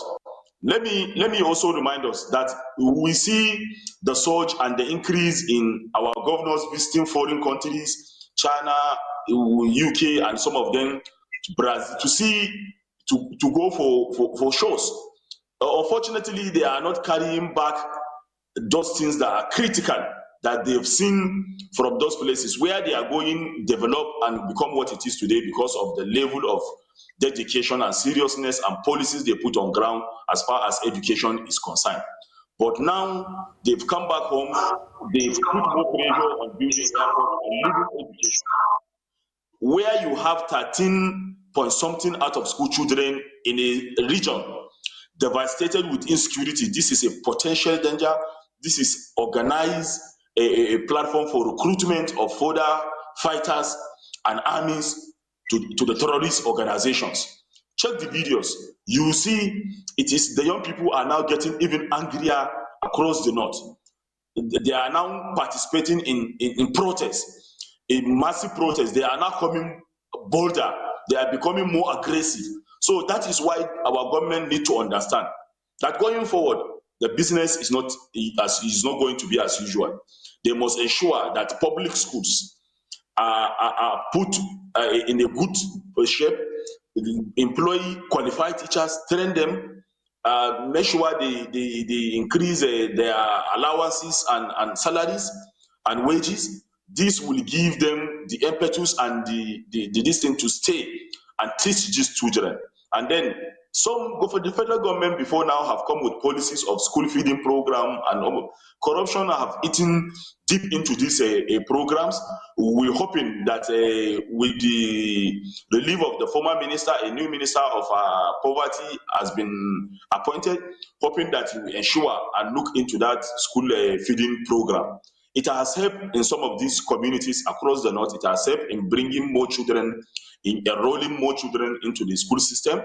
We're hoping that if this system is checked again, and with the high rate of poverty now and hunger in the land, that initiative, of course, can assist in bringing more enrollment into the system, and then keeping the people in the schools for them to learn.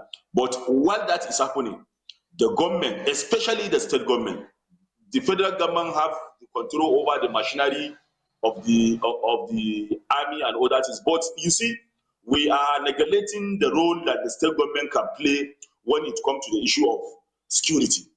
The last speaker have said it. They collect these votes, ceremonial security votes, the state and the local government. They don't use it purposely for the purpose it is meant for. This is dangerous. So going forward, they must begin to look at those allocations and use them for that which is meant for. That is the only solution to some of these things. The government must be seen also supporting what is happening from the center, standing for their people, mobilizing available resources to see that the schools are put in good shape, and security are provided at the entrance of this security. Most importantly, information must be gathered. Now, for example, in Niger State, so many boarding schools are closed now. For example, of Mariam Babangida that we have in Niger State is now filled up to capacity because some of the people have to pack their children because of the safety concern and bring them to one major boarding school that is in the state center. This is danger. So you have 10 boarding schools who have been locked up, shut down, and then now only one surviving. How can that one come? Before you get to a single admission, now you must know the Commissioner of Education. She must sign the admission letter. That is serious. How can you train the girl child? We have abandoned that sector completely. We take them to marriages. It is good, normal for you to get them off marriage, but you see, you cannot marry them off without quality education embedded in them. It is this education that will give them the avenue to be able to fetch and support their family where they went to marry. The girl child education here has been seriously, even the NGOs are doing less when it comes to the issue of girl child education in the north. When you go to the south, considering the number of the NGOs you have there, but the NGOs over the years, because of their own safety and other things, they have abandoned the region, hosting their offices in Abuja, and then contacting their people to work and come up with data and do this thing. We need to leave our comfort zone. We need to support what is happening in the region.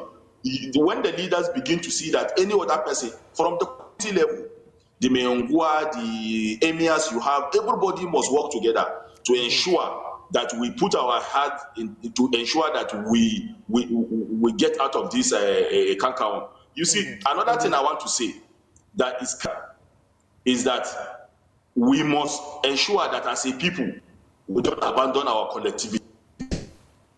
The issue of education responsibility. The government, the people, and the community leaders, the tradition must do whatever it takes to ensure that we put our hands together. But you see that security angle, Government have a role to play, very critical, and they must come out. They cannot continue to hide. We will shout, we will call their name until they take responsibility. If not, education at this region is at the mercy of this institution. Thank you very much, Mohammed. Thank you very much, Mohammed. This morning, indeed, all hands must be on deck, and we must call out everyone who ought to, who has a role to play. We must call them out to live up to their responsibility. I mean, if you're the leader of a region, it's not a ceremonial title, but it really is a responsibility, and I dare say some of our leaders have not yet awoken, up to that reality. So we will come back to you, Mohammed, but thank you so much for all that you have shared with us this morning. Right about now, I guess my colleague here would want to go to Reverend Polycarp and, of course, ask some questions. First of all, thank you, to our two guests and for the insightful, contributions. Well, let me come to you, Reverend Polycarp. My concern is, should the Safe School initiative focus solely on physical, security measures, like fencing and, guarding, or should it also include the psychological, support and counseling for these children and also the teachers who have been affected by this trauma?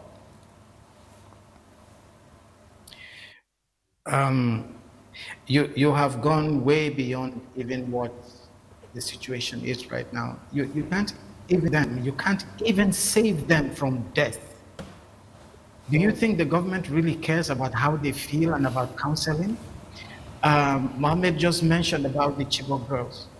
Do you know the trauma these girls have been through in Katsina, in Zamfara? Do you know what they do to these children when they take them to those camps? Do you know what it is when they send back messages like in Sokoto 2-3 years ago when they took the students from federal government? They told the parents, don't bother about abduction. Your girls have been off. We will send you a stipend that will show some form of bride price. And for the boys, they have joined us. By the time you are having a government that watches its children abducted, traumatized, raped, and become slaves in their own country, it's a big and a long way from psychological treatment and for what you can do to even take care of their emotional trauma. We're far from that. The reason why you see me focus, I have so much to say on these abducted children. Nobody in this country should sleep when our children and our women are being enslaved, raped, violated in the most heinous manner, humiliated. Hey, they even came to Kaduna, to NDA, and humiliated us to show us that they can do and undo a lot of things. You see, we're at the level where we just need to just do the basics first. The aspect of their emotional trauma we can address later. Right now, we're actually talking about feeding Nigeria. Nigeria has never seen this situation ever before in their lives. That people have gone hungry, that people are pathetic, people are so traumatized. And if you can't even save their lives and protect them, talking about these other things as secondary. I believe in the well-being. It is maybe just academic now that our governors and the president they swear on the night of inauguration, and where the law charges them that their primary duty is to secure the life and the welfare of the citizens. The first thing that has been disregarded by the serial government in the last 4 regimes of this country. When people are rioting and when people, are demonstrating to end bad governance, you see, insecurity and hunger and poverty and ignorance are results of bad governance. This is the big problem of Nigeria. The problem of Nigeria is not so much insecurity. Insecurity is actually just a symptom of the real problem. Until we decide, at the beginning I was talking about challenging the National Assembly. A lot lies with them because They have failed many times to regulate our executive, because their job, they seem to forget, is to regulate, is to sanction, and to even impeach the executive. Now they look like a rubber stamp. These are the people that will pass bills, that will materialize into laws, that will now compel our leaders to do what they need to do. You can shout all you want to shout. Thank God, I mean, I'm impressed by LN 24/7, 247, and other media houses that speak. But you see, in Nigeria, leaders don't do what they are supposed to do. They do only what they cannot afford not to do. What they must do is what they will do. And the most civil democratic way for that to happen is to have policies, laws, and the rule of law, that any person elected into office and public office who doesn't do it will have consequences. But look at what is happening today. People steal our money, and then when they steal our money, they go into plea bargain. In fact, there was a ridiculous one a few days ago. After stealing pension money, the person was let go and charged what? And then told to pay 250,000 not to go to jail. Are we serious? So because of the lack of the rule of law, the lack of policy, our primary problem in Nigeria is not insecurity, it's governance or misgovernance. If we can get this thing right, and you know, it starts from the top, it starts from the president, it moves out to the governors. There are policies, there are stances that we can take. Yes, it may not end in one day, but I'm telling you, the moment it begins to be clear to people, you can't come, assume power and authority over the wealth and the resources of Nigeria, do what you want to do, and it becomes a thing of abuse to you, to the extent that 235 million people are suffering in this country. We need to get back to that. We will have to find a way. I pray that, you know, I don't have all the answers, but this is where to begin. By the time we are talking about education, by the time we are talking about health, by the time we're talking about security, by the time we're talking about employment, those are all secondary issues.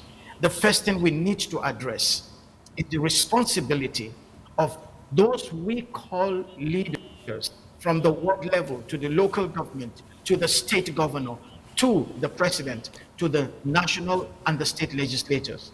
This is where this thing has to start. Then you can have safe schools. Then you can have safe communities where people can go and farm and make food.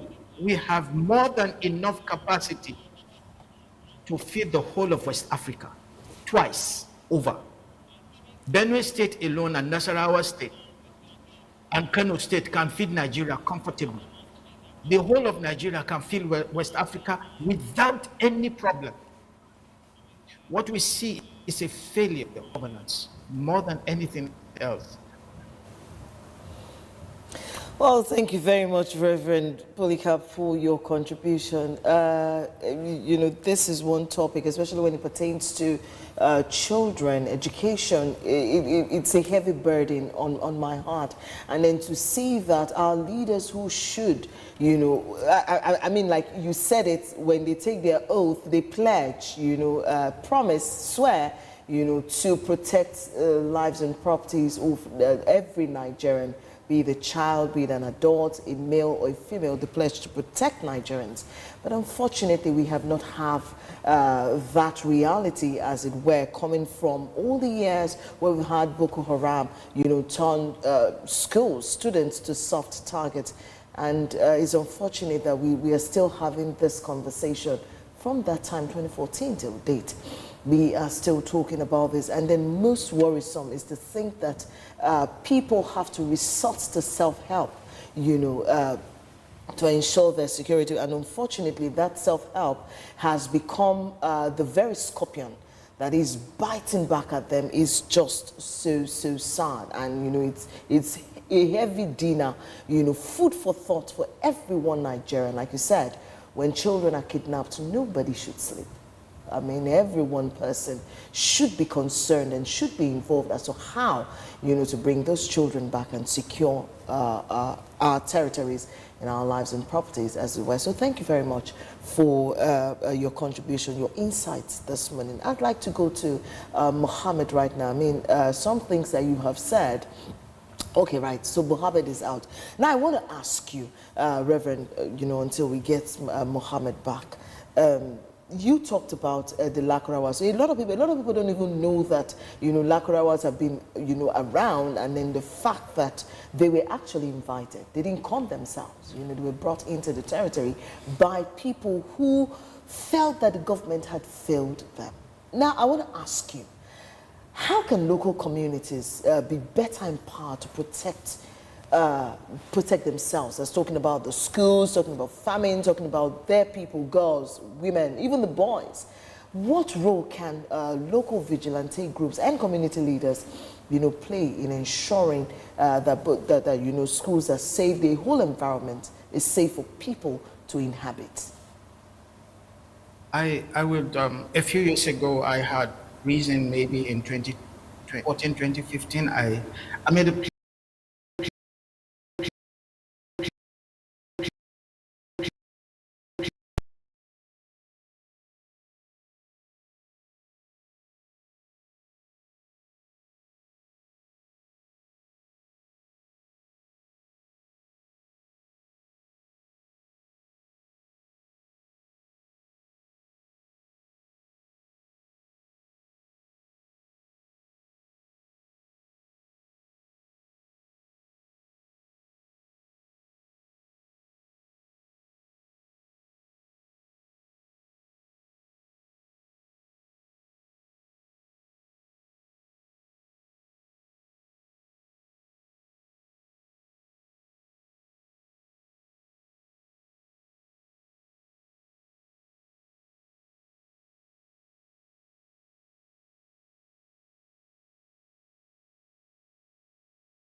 It's great to have you back, and we do sincerely apologize for that short break. It was due to some technical issues, but we are back now, and of course, we still have Reverend Polycarp Gbaja with us on the discussion, as well as Mohammed. We do have both of them back. So we'll just quickly go to Reverend now. Reverend, you were bringing us into an appeal you made some time ago. What I did was to say we can have a hybrid. Nigerians love their country. They are patriotic people. Even if the police does not have the manpower and the army doesn't have the manpower, if all you can do is to set up community policing, an early warning system, where the people in the village, every village has young men. All the young men can be trained by the civil defense to be able to gather intelligence and information. Let's even say theoretically that we leave the police and the soldiers who are trained to handle weapons with discipline. Let them handle that. But use the community to be able to police the community in the sense of gathering intelligence and information. There is no way 1 million terrorists can have, a victory over 235 million people. It's not possible. Those are simple things I was thinking of, that we could actually set up structures that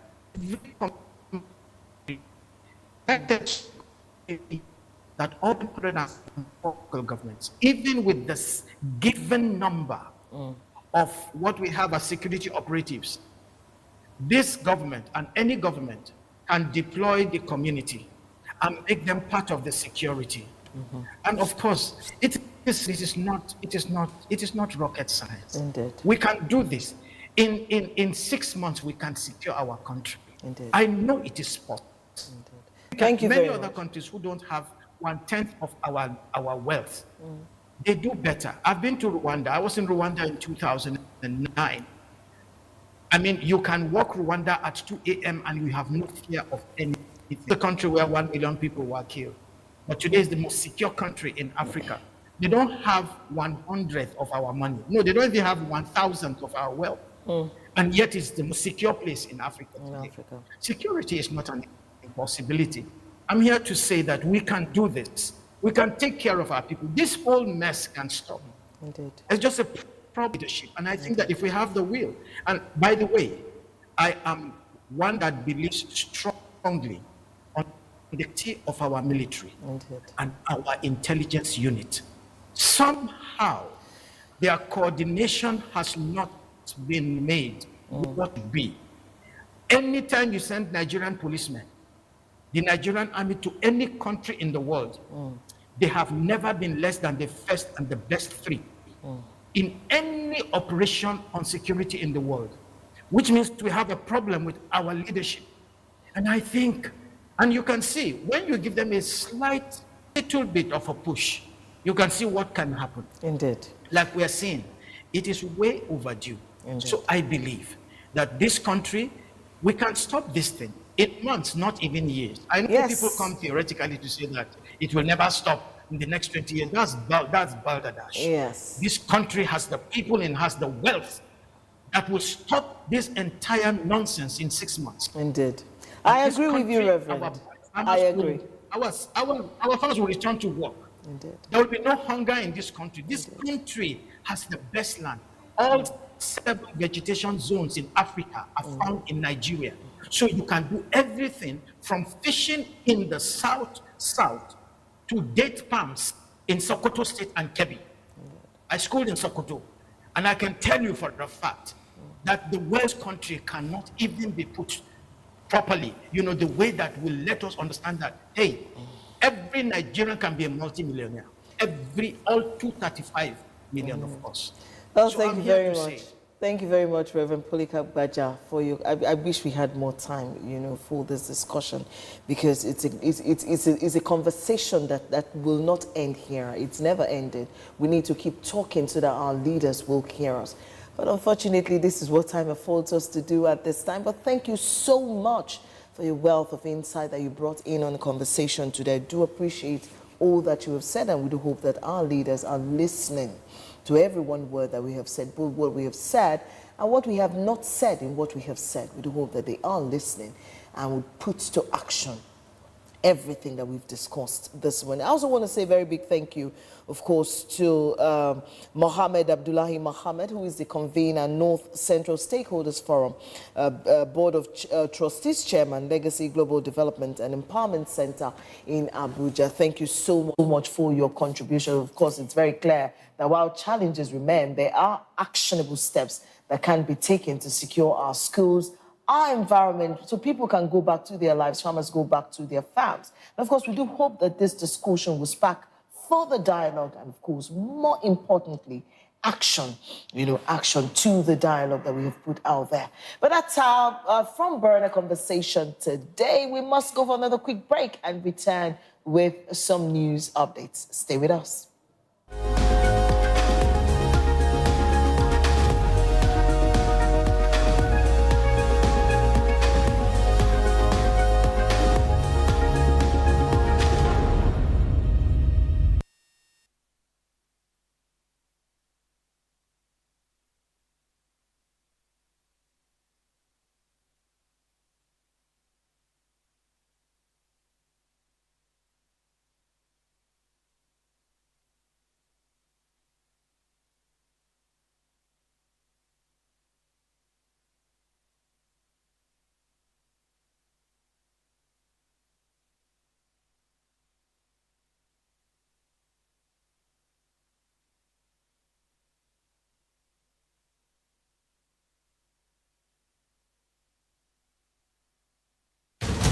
Stay up to date with LN 24/7. LN 24/7.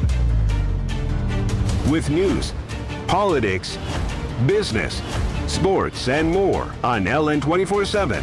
Where the story goes, we go.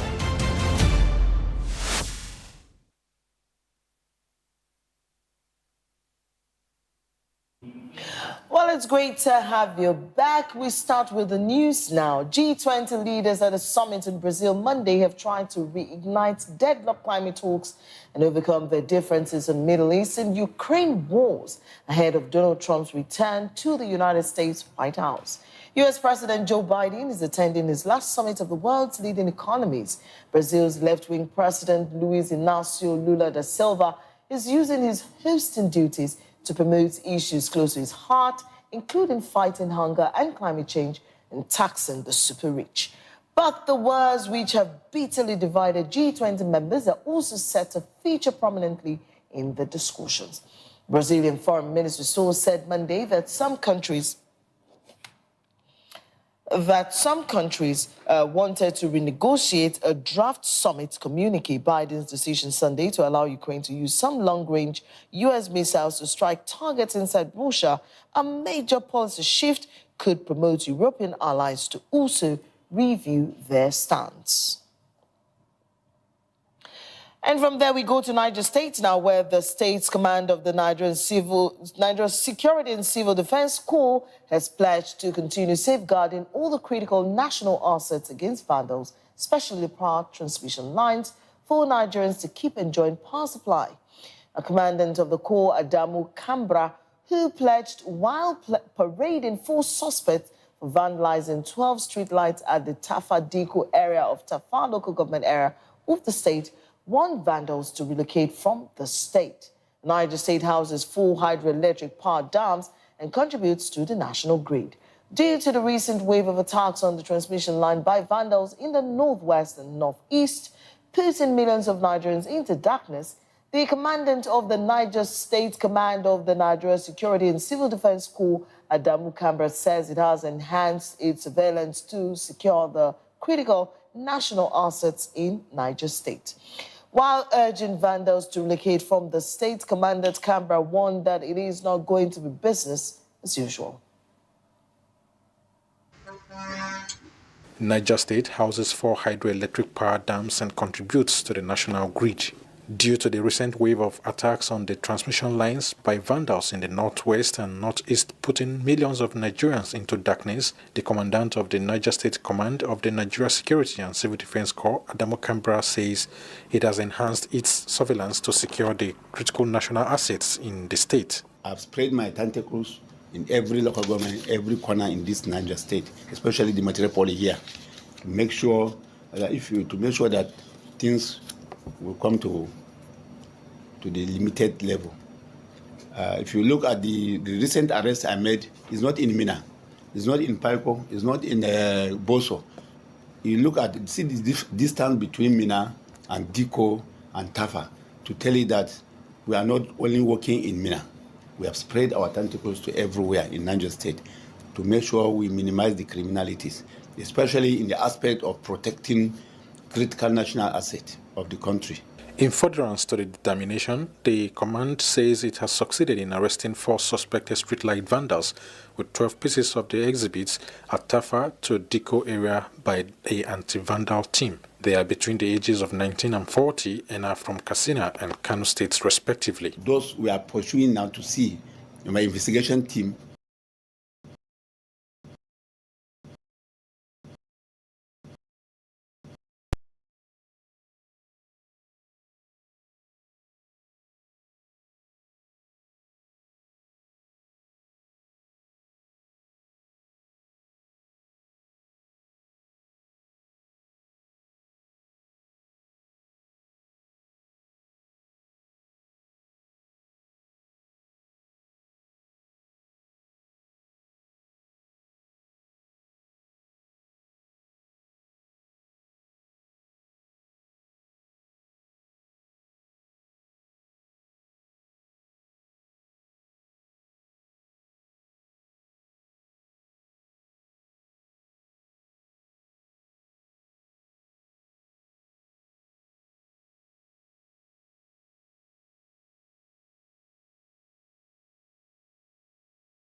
Stay up to date with LN 24/7. LN 24/7. With news, politics, business, sports, and more on LN 24/7. Where the story goes, we go.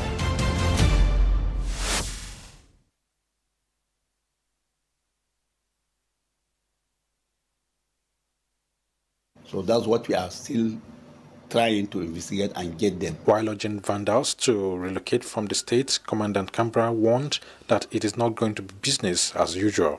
So I'm warning them, seriously, giving them a stern warning that we will not allow them to continue what they are doing. The NSCDC boss therefore restated his command's dedication to maintaining law and order and urged the public to provide useful information on suspicious activities and support efforts to protect the national assets.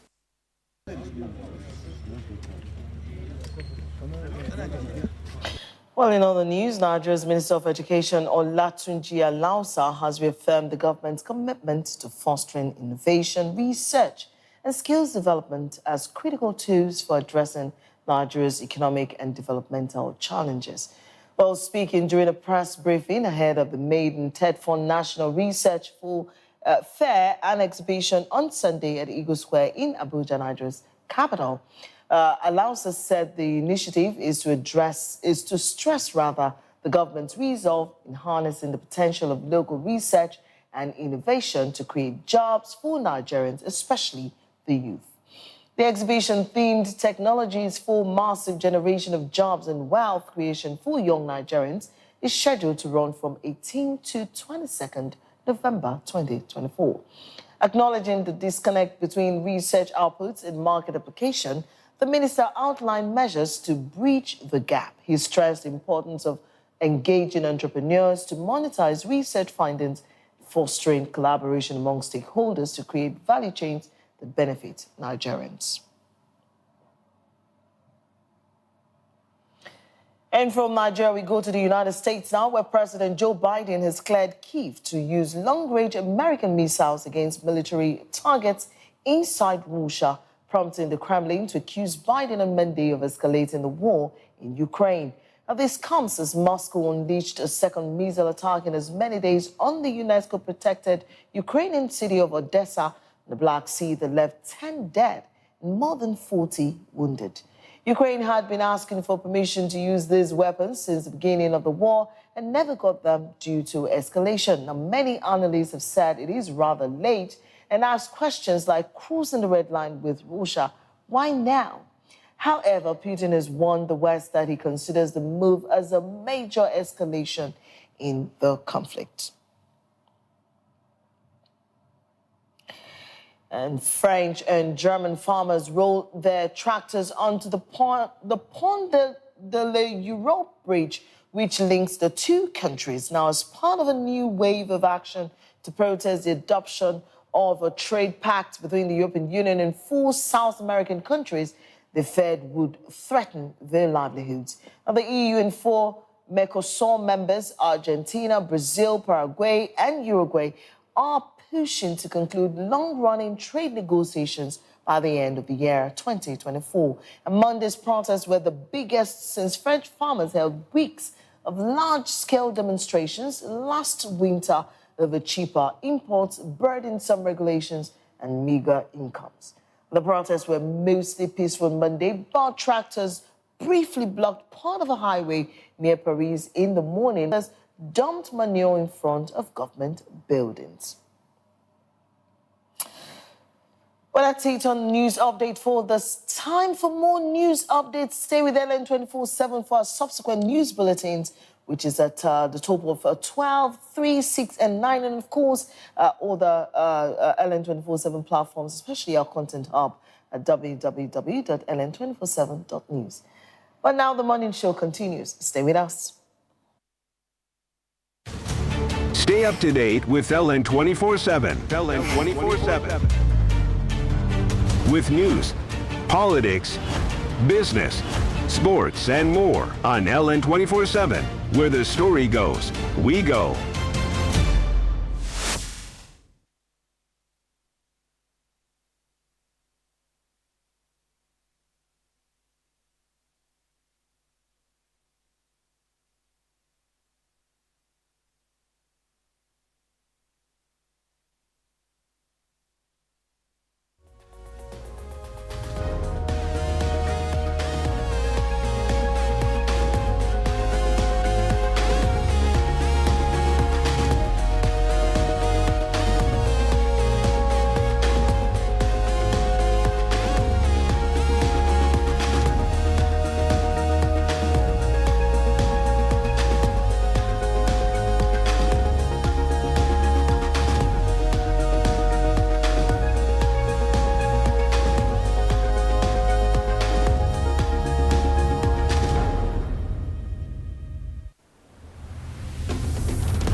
Well, thank you very much for staying with us. It's still the Tuesday edition of the morning show right here on LN 24/7. And right about now, we're delving further into education sector. Now we start off with some education news. Our first story here tells us that as Nigeria grapples with the challenge of inadequate and unqualified teachers, its basic education sector, the Teachers Registration Council of Nigeria, TRCN, has called on the federal government to fund the agency to enable it carry out the teachers training program effectively. There is more in this report. Take a listen. The acting registrar of TRCN and other management staffs of the agency made the call while monitoring the conduct of the 2024 TRCN Batch B Professional Qualifying Exam, PQE, in Abuja. They also disclosed that about 16,614 teachers registered for the professional examination, reiterating the importance of PQE to teachers' professionalism in Nigeria and globally. We recorded 16,640-something candidates taking part, supposed to take part in the examination, because you never can tell if there are ones that may not call for the well. This exam started on the 14th. Some states have concluded their own exam, and as they conclude, they give inform reports to the headquarters that they have concluded their own exam. So, but for details of the report, that will be when they come back to the headquarters. Test impersonation, the app that ensures that it is only the people that register for this examination that are writing the exam, which we use for accreditation. Apart from that, we also have, usually we give them their numbers manually, but now we have ensure that the computer generates the number. That is why some of them, when they came here for purposes of the sanctity of the examination and to ensure that nobody does anything funny, the computer generates the exam number for all the candidates, which was later communicated to them. So that is that. And we are coming to the point where everybody now will be registering online, where every year we improve on our processes, and that is for now what we have done. As you can see, the exam today is more seamless than ever, and we have also tried to manage the crowd. Representing the Permanent Secretary and the Minister of Education, the Director, ICT Department, Federal Ministry of Education, Abubakar Issa, however, commended TRCN for the seamless conduct of the examination. Well organized, and we're very proud of TRCN, the way the exam is being conducted. The Teachers Registration Council of Nigeria, TRCN, doing great things for teachers, ensuring that the quality of teachers that we have in the country, can meet up with global standards. And it just reminds me of all the reforms and initiatives that the immediate past TRCN Registrar, Professor Josiah Jube, I can't help but talk about him all the time. I mean, he was the one that, brought to the fore the need why teachers must be, trained, retrained, even though we had that TRCN there. But, it just, put TRCN on the world map, put it, in front of people's faces, enlightening people how that, teachers are very important. And so because of the very vital role they play, especially in the lives of young people as they mold destinies and futures, and even countries, in their hands, teachers must be given the premium attention that they require. And of course, this just concluded examination just tells you that TRCN is going from strength to strength. Doesn't matter the change of button, but the main reason why they are set up to ensure that teachers function optimally and that the standard at which they must function are met. It just lets you know that there's so much that can be done, especially in terms of funding. I mean, we did hear at the time from a little birdie who told us that Professor Josiah left as a result of funding issues for the TRCN. I mean, how can you not fund TRCN, looking at the pivotal role they play in terms of ensuring the quality of teachers that we have in our different schools, whether private or public, you know. So, again, the Stella Maris Nwokocha, the acting registrar, is also calling for funding again. And so it just lets you know that education is expensive, right? But if you say it's too expensive, try ignorance, then you would know the real cost of education. Yes, and me, first of all, I want to commend TRCN because continuous training is necessary. It's just like examining the examiner. Yeah, training the trainer. Yes. You know, because like I believe in that after and the whole training process is done, they will test them, you know, to know how far, you know, they have learned, and which is actually very necessary because we need to continue to train our teachers because times are changing, you know, and there are several kinds of children and that are, you know, and that are coming, you know, in this period, and because to handle a particular child might be different, you know, with the way you handle another child. And the fast way a particular child learns will be very different from the way another child will learn. And take, for example, having children with disability. Yes, that requires a special kind of special training. Needs children. Yes, you know, a special kind, you know, to be able to make them feel comfortable enough, because already in their head, you know, it's a mindset thing in their head. Maybe probably they feel kind of different. Kind of different, you know, for the fact and that a certain part of their body, you know, is not functioning properly. Feel less. Yes. Who they are. Yes. So like it takes a special kind of training able to put, you know, and the teachers in order to actually fend, you know, the kids and make sure that they learn properly. And learning is not enough as is necessary, you know, in all of this. So I see RCN. Indeed.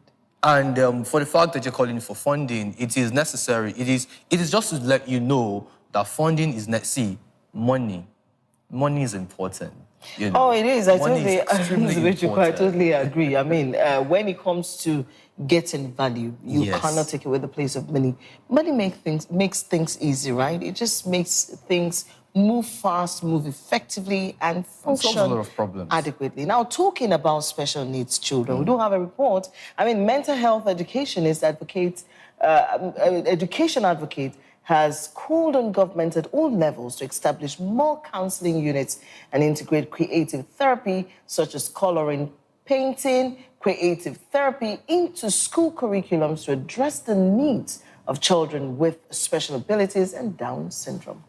Now, the advocate emphasized that these creative skills can help special children develop better perspectives, harness their potential through painting and artistic expression, communication, and promote self-reliance within society. Now, the experts expressed the importance of equipping special children with innovative, creative skills to enhance their emotional stability and facilitate their integration into society. They also urged parents and teachers to give special attention to these children while advocating for the creation of inclusive platforms that promote equality and stop the discrimination of children with special needs in society. Take a listen. One of the things that are hard hit when mental health goes wrong is self-esteem. And for children with special needs, because of their challenges, they have difficulty integrating into the society, or let me say the society usually often separate them or tend to ignore them because of the nature of their special needs. What we are trying to do is to bring these children together. If you look, you can see there are children with special needs, there are children that are the so-called normal children. We bring these children together to work together to explore the act we are carrying out so that they can understand that they are not any different from any child. They are able to do do things most other children can do, and that will build their self-esteem. It will give them that courage, you know, and belongingness to participate in activities going forward. I mean, the need for inclusivity in the education sector, and of course, calling on society also to stop discrimination against children with special needs. I mean, they are special children, right? And so they should be treated specially and not made to feel less really than who they are. And so, I mean, education is a mental health expert calling for a review of special needs curriculum, adding artistic endeavors into it so that these children can find a means of expression, within the arts. Very laudable, I must say. Yes, art is a means as which you express yourself. Yeah. Painters, like if you not in the regular painters in the paint houses, like artists. The artists, yes, exactly. Like if you have conversations and with them, like about their work, they will get to tell you that they got the inspiration from expressing how they feel. Mm-hmm. Yes, and so I believe inculcating this, into the curriculum of special needs, kids is very necessary, and because we need to understand, and the child's mind, especially in this our new generation, in this new age and this time, we need to understand how they think, what they feel, and like once we understand that, I believe that is when we will be able to properly cater for the special needs children. I totally agree. Yes, of course. But let's go to our next story, and this is on JAMB. The Joint Admissions and Matriculation Board, JAMB, says it has officially commenced the accreditation of centers for the 2025 Unified Tertiary Matriculation Examination, UTME. According to a statement, JAMB Public Relations Officer, Dr. Fabian Benjamin, he said that the accreditation process is the first critical step, is the first critical step in preparation for the annual examination. JAMB also called on all new computer-based test CBT centers who desire to participate in the 2025 UTME exercise are to visit the JAMB website to avail themselves of the requirements for establishing a JAMB approved center. The board also called on the already established centers that were successfully accredited and participated in the 2024 UTME without any issues to proceed to register their interest through the Center Management System, CMS portal. JAMB further stated that its zonal and state offices will create accounts for new centers on the CMS portal to facilitate their registration, pointing out that all their centers must conduct an auto test on a day that will be communicated to them as part of their preparations for the physical accreditation visit of the board's team. And this is actually JAMB preparing, taking adequate steps, taking adequate, preparation to critically conduct a seamless examination for 2025, which is actually commendable. And I think with all these steps and all of that, and the whole CBT computer-based tests for the examination, I believe that they could, be able to fish out all the impersonators, and because every year we hear news about impersonation, and also parents trying to help their children to write the examination. So I believe proper accreditation in all centers would actually put the right personnel on ground to be able to block off all this. Indeed. Unzubechiku, I totally agree. I mean, for quite a while now. I mean, when I was in secondary school, if there was one examination you dreaded, it was JAMB. I mean, some people had to write JAMB repeatedly. They'd be like, Jam don't jam. That was, something that it was an examination that a lot of people looked forward to and a lot of people dreaded. So what it meant was you had to really prepare to, I mean, it was just 4 subjects, right? Just 4. 4 subjects that were like something else. So you adequately needed to prepare, and then all of a sudden, I mean, for WAEC and all the other guys, probably because schools were conducting those examinations, you didn't see that kind of strict and rigid regulation, in those centers as it were. But JAMB centers were no-go areas. But all of a sudden, we started hearing different stories, and to the point where computer-based training centers, the CBT centers, became culpable. Aiding and abetting cheating, impersonation, and all kinds of negative narratives, as it pertains to writing the JAMB examination. And I really must commend Professor Ishaq Oluyede for all that he has done in reforming JAMB. Some policies may not have met with popular approval. However, these policies have brought a high level of sanctity and respect to the university admission process, where you know that no matter what you do, you pass through JAMB. And if you don't make those kind of marks, well, it just shows that you didn't prepare hard enough, right? And so, because nobody knows you, so to speak. You do your examinations, you send it forth, and then your grades, your marks are graded, and then you get your scores. So really, I want to commend Professor Ishaq Oluyede for putting so many measures in place to ensure and maintain the sanctity and the sanity of writing JAMB, one of the examinations that you need to write to get into tertiary institutions. And we continue to see upward improvement. I mean, if you remember the Midsommar saga, 2 years, I think 2 years back, that was one scandal that was very, very embarrassing, so to speak. But we thank God JAMB had its measures in place. And so, such nefarious activities by CBT centers, aiding and abetting young people to cheat, encouraging rather, not even aiding and abetting, but encouraging young people to cheat as it pertains to their examinations. Such centers were fished out. And I'm really excited to see that JAMB is not just stopping there, resting on their oars that, of course, we've done so much that we can relax. No, but continually ensuring that the process is sanitized, the process remains sane. And so if you are a center, or you're interested in establishing a computer-based center for this examination, then you need to meet all requirements.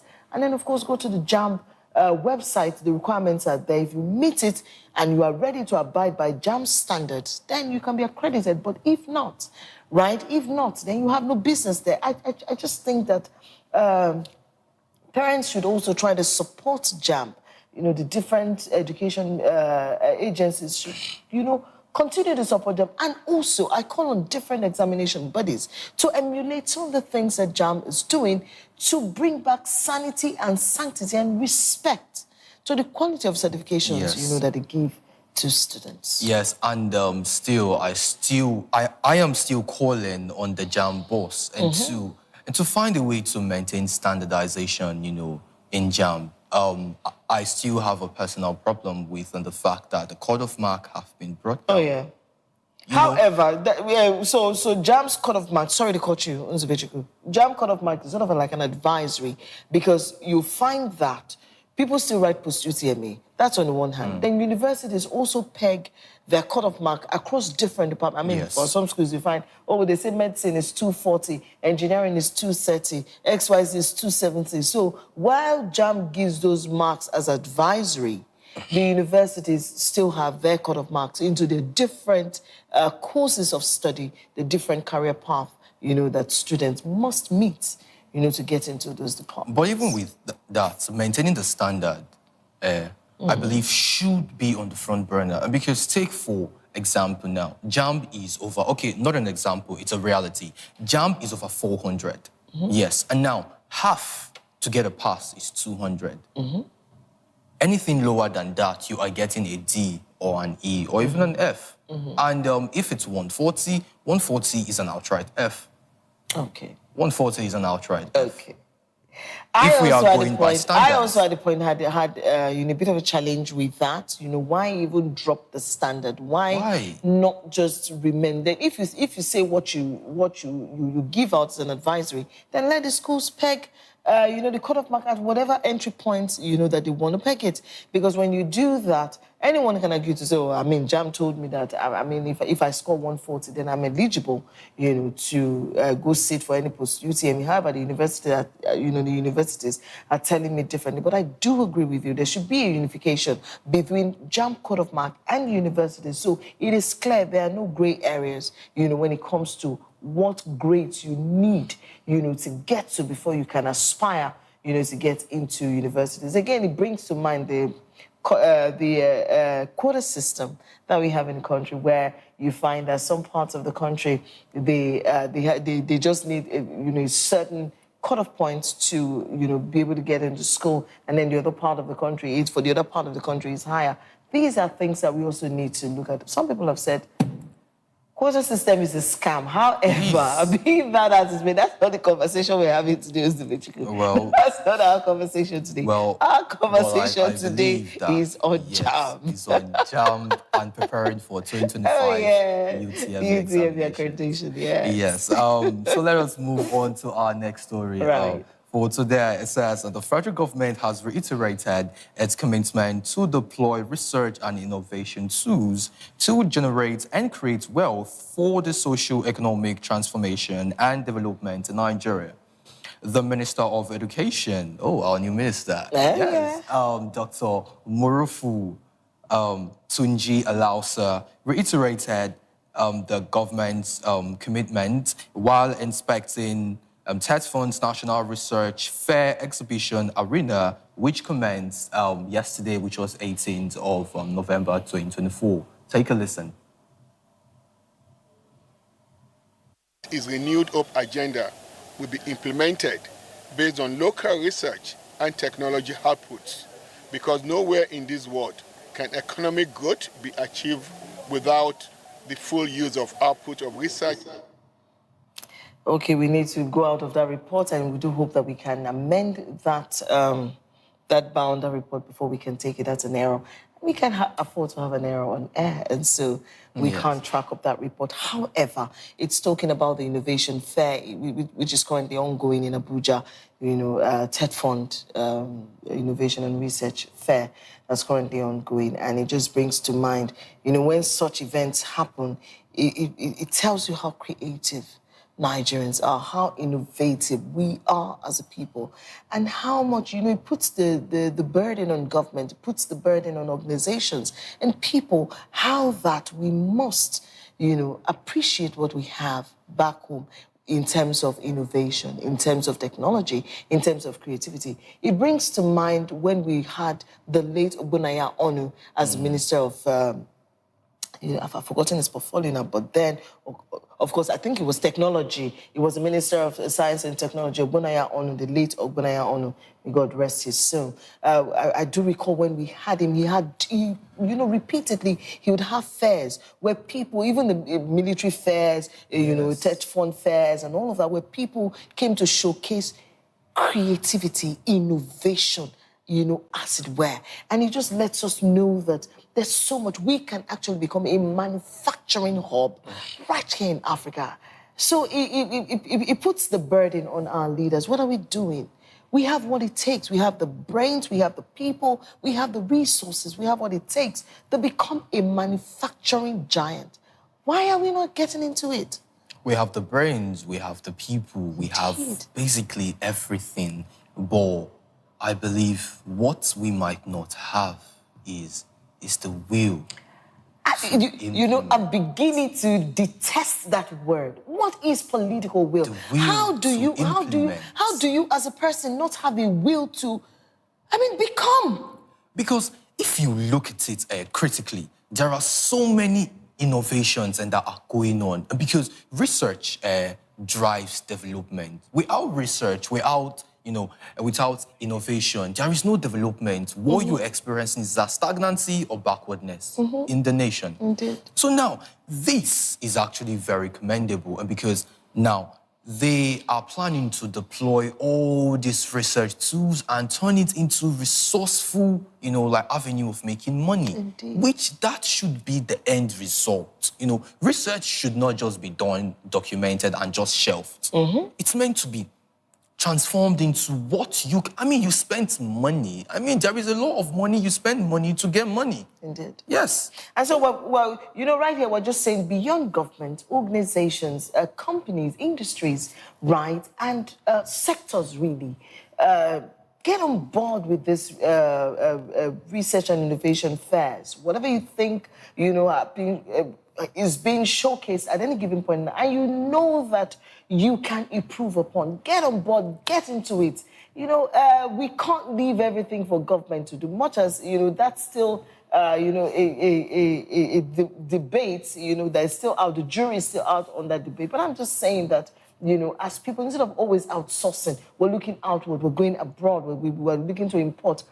Why don't we make Nigeria great? Why don't we, look inwards and harness our potentials, our skills, our talents, and natural resources, and most importantly, our human capital? Why don't we harness it to become a great nation once again, instead of always looking outward? Because if we do not do that, and the outsiders will come and take these great minds. And then we begin to complain, oh, brain drain. But you have it, you don't even know the value of what we have. And so our message to you on the education this morning is we need to look inward and, have a better appreciation for all things Nigeria, all things Africa. Have a better appreciation for it, and then leave knee-jerk reactions. We'll be more proactive as a government and, of course, as a people.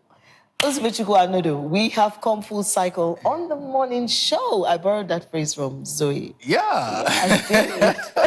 It just lets you know that we're missing Zoe. Yes, the morning bit. But it's all good. But, of course, like I said, we've come full cycle. Our job here is done, and we do hope that we have done it effectively today. I think we did it effectively. I think we did justice. I would agree with you. So once again, thank you very much, to our viewers, wherever you're watching us from, terrestrial, online, on the app, wherever you're watching us from. Thank you very much for allowing us into your world this morning, bringing to you beautiful information to help you kickstart your day, like we always say here, on a very high note. I am Precious Obaza. And I am Nzube Chukwuanodo. Have a lovely day. Indeed. Enjoy the rest of your day.